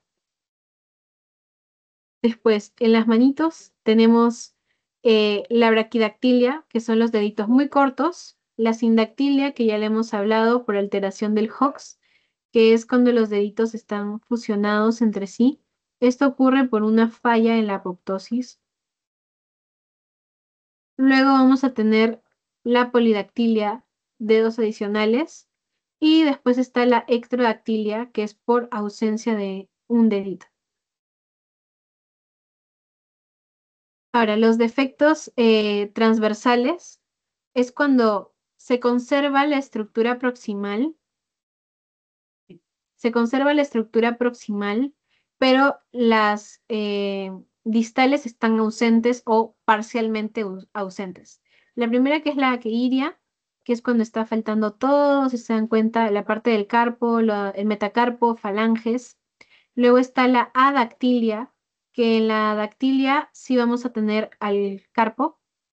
Y luego está la afalangia, aquí tenemos carpo, metacarpo y lo que faltan son las falanges. Ahora, ya hemos hablado de osteoarticular. Sé que esta clasecita es un poquito larga, chicos. Osteoarticular, ahora vamos a hablar muy rápidamente de muscular, para después pasar a genitourinario. A ver, del sistema muscular, del mesodermo, vamos a tener dos cositas.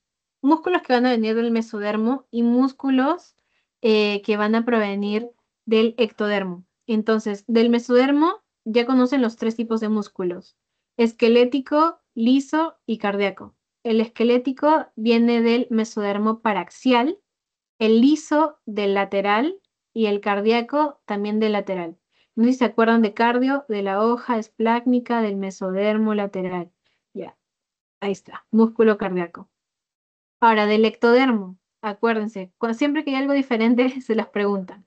Los músculos pupilares que permiten que hagamos miosis, que hagamos midriasis, o sea, el músculo constrictor y el músculo dilatador. Después, de las glándulas mamarias, hay células que son células mio, bueno, también seguro lo han visto en esto, pero recordar es volver a vivir, mioepiteliales.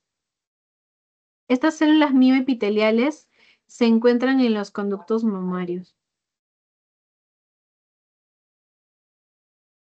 Y ya, luego están las glándulas sudoríparas, que ahí también hay yemas epidérmicas que tienen células mioepiteliales. Ahora, respecto a musculatura, del músculo esquelético, lo que es la parte de la musculatura de la cabeza, se forma de los 7 primeros somitómeros, que ya ustedes ya los los primeros que aparecen, los que están mucho, mucho más cefálicos. Y luego en la musculatura del esqueleto axial, la pared corporal y las extremidades eh, también se va a formar gracias a lo que es esta parte del mesodermo, específicamente mesodermo paraxial. ¿Ok? Ahora, ¿cómo es el proceso de los somitómeros? Primero, tenemos la región ventral y la región dorsal superior. La región ventral es la que forma esclerotoma. Este esclerotoma era el que iba a formar, no sé si se acuerdan, articulación, hueso y, y la parte de cartílago. Entonces, de aquí salen fibroblastos, condroblastos y también osteoblastos. Luego tenemos allá el labio o margen dorsorrectal, que este de aquí lo pueden ver, labio o margen dorsorrectal. Sí, no me deja marcar. Un momento, chicos, no me deja. A ver, voy a volver a compartirles. No me deja escribir.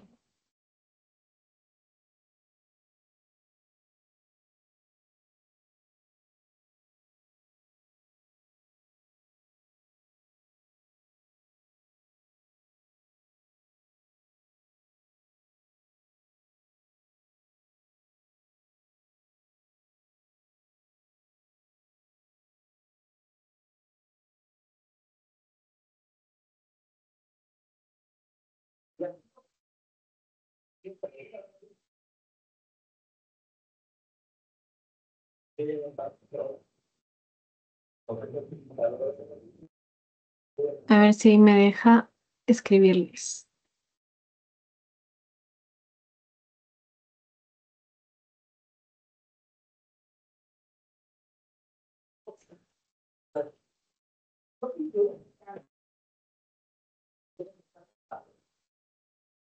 Ya, ahora sí, creo que sí.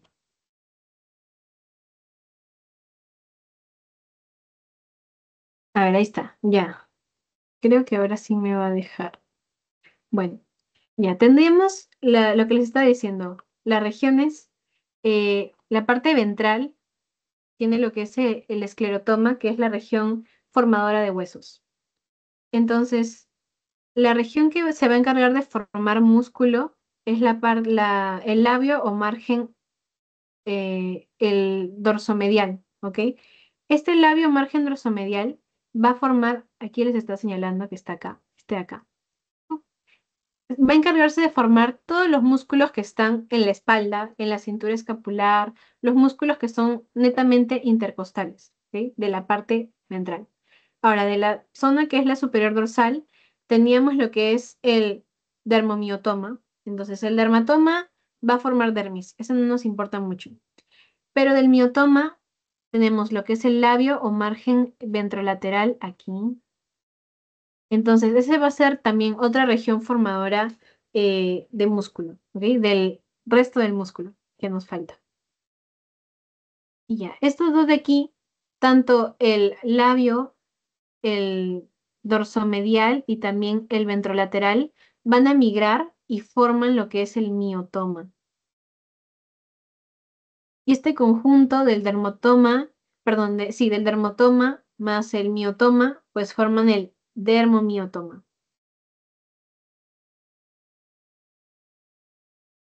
Ahora, del músculo esquelético, vamos a hablar de musculatura axial, de la parte de la pared corporal y todo lo que tiene que ver con las extremidades.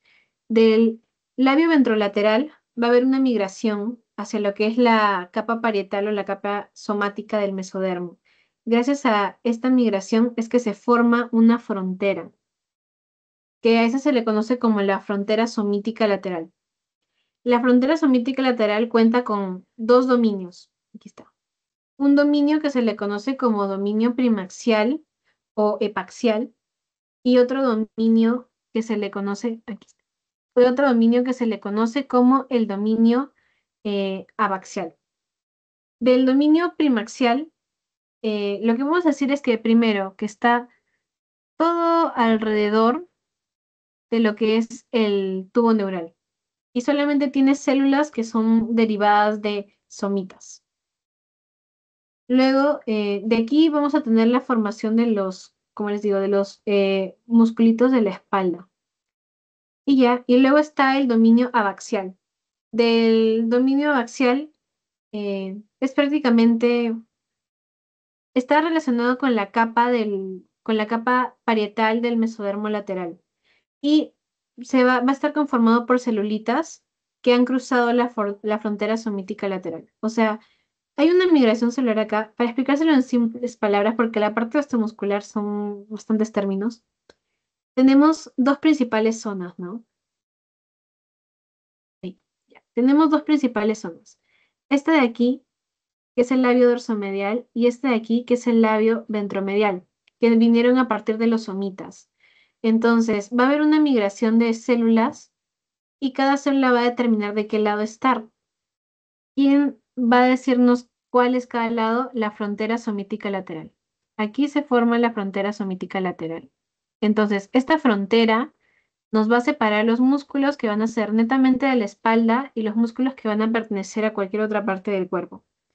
Ahora, los que se quedaron, los que no migraron y se quedaron antes de la frontera van a formar esta musculatura, el dominio primaxial. Y los que migraron para adelante van a formar este otro dominio, que es el dominio hipaxial.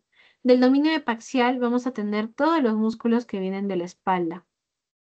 Y del dominio hipaxial vamos a tener los músculos que están en las paredes del cuerpo, también los músculos infrayoideos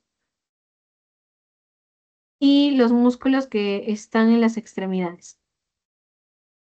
Esa es la diferencia, la migración de células. Es como si entre estos dos dominios hacemos un límite y hay células que migran y células que se mantienen. Las células que migran pertenecen al hipaxial y las que no migraron pertenecen al epaxial. Ahí está explicado en simples palabras.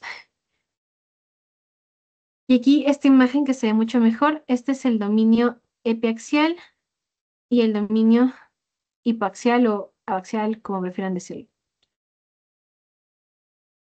Y bueno, esta de aquí, la rayita que están viendo, esa es la frontera de la que les mencionaba. Hay células que se mantuvieron acá, células que migraron hacia acá.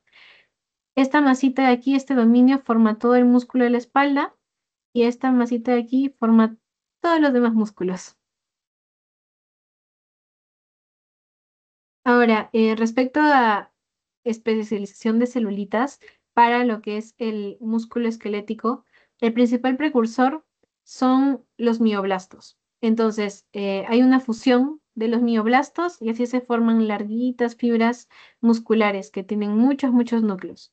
Y van a aparecer miofibrillas en lo que es su citoplasma. Entonces, para más o menos el final del tercer mes, ya vamos a tener las estriaciones que son típicas del músculo esquelético, más o menos al final del tercer mes. Ahora, los tendones son los que se encargan de anclar el músculo al hueso y son también derivados del esclerotoma. Se van a formar gracias a adyacencias de los miotomas y hay un factor que se encarga de desarrollarlos y de especializarlos, que es el factor escleraxis. Y aquí parte de la regulación que se encargan de lo que es el desarrollo muscular está la BMP4, que es la proteína morfogénica ósea 4. Después el factor de crecimiento fibroblástico, en este caso 23. Y ya esta vía que ya la conocen, que bueno, la vía de la proteína WNT. Ok, todos ellos van a activar la expresión del gen MIOT que va a actuar en LVL, que es el labio ventrolateral. Y luego, por el otro lado, tenemos también al BMP4, al Hedgehog y a la vía, bueno, a la proteína WNT, que van a activar el gen MIF5 y actúan en el labio dorsomedial.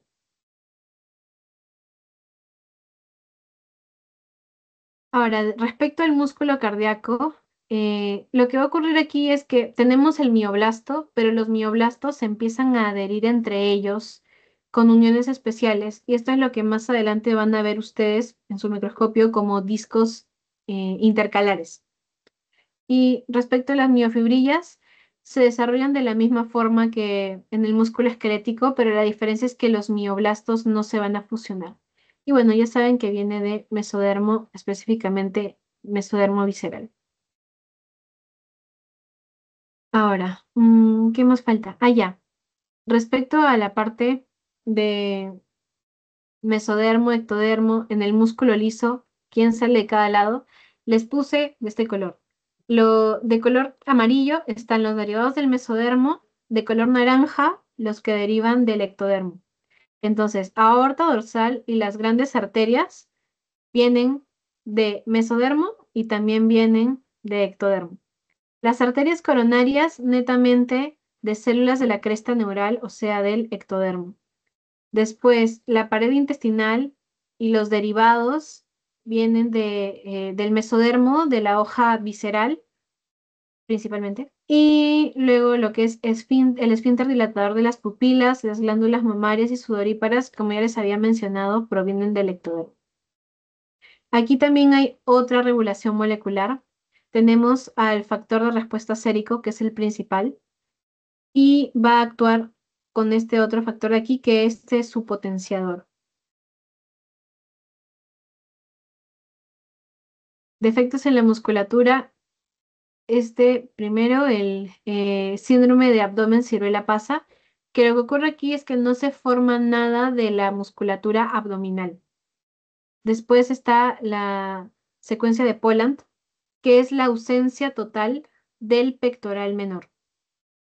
Y a veces puede ser ausencia parcial del pectoral mayor, pero principalmente ausencia total del pectoral menor. Lo preguntan a veces. Siempre apréndanse, cuando ven alguna clase, apréndanse la parte de defectos. Usualmente preguntan eso. Después tenemos ausencia muscular, que puede ser de cualquier músculo, o su ausencia total o su ausencia parcial. Y ya en otros casos, pues tenemos la distrofia muscular de Duchenne y la de Becker, que acá creo que hay una imagen. Sí. Ya, esta es la distrofia muscular de Duchenne. Lo hemos platicado antes. En el cromosoma X ocurre una alteración en el gen de la distrofina. Mientras que en la distrofia muscular de Becker también está ligado a lo que es el cromosoma X. Sin embargo, la principal diferencia es que el de Becker es mucho menos grave y el tiempo de diagnóstico es aproximadamente a los 8 años, más de los 8 años. Puede ser hasta los 20, 25 años el diagnóstico. Sin embargo, la distrofia muscular de Duchenne, como es mucho más grave y genera compromiso en la motilidad antes, el diagnóstico es antes de los 5 años más o menos. Y ya, chicos, ahora sí, eso sería todo de la parte de la parte de osteomuscular con gastrointestinal. Sé que son bastantes cositas que tienen que aprender para su final, más porque les han unido estos dos temas. Ahora,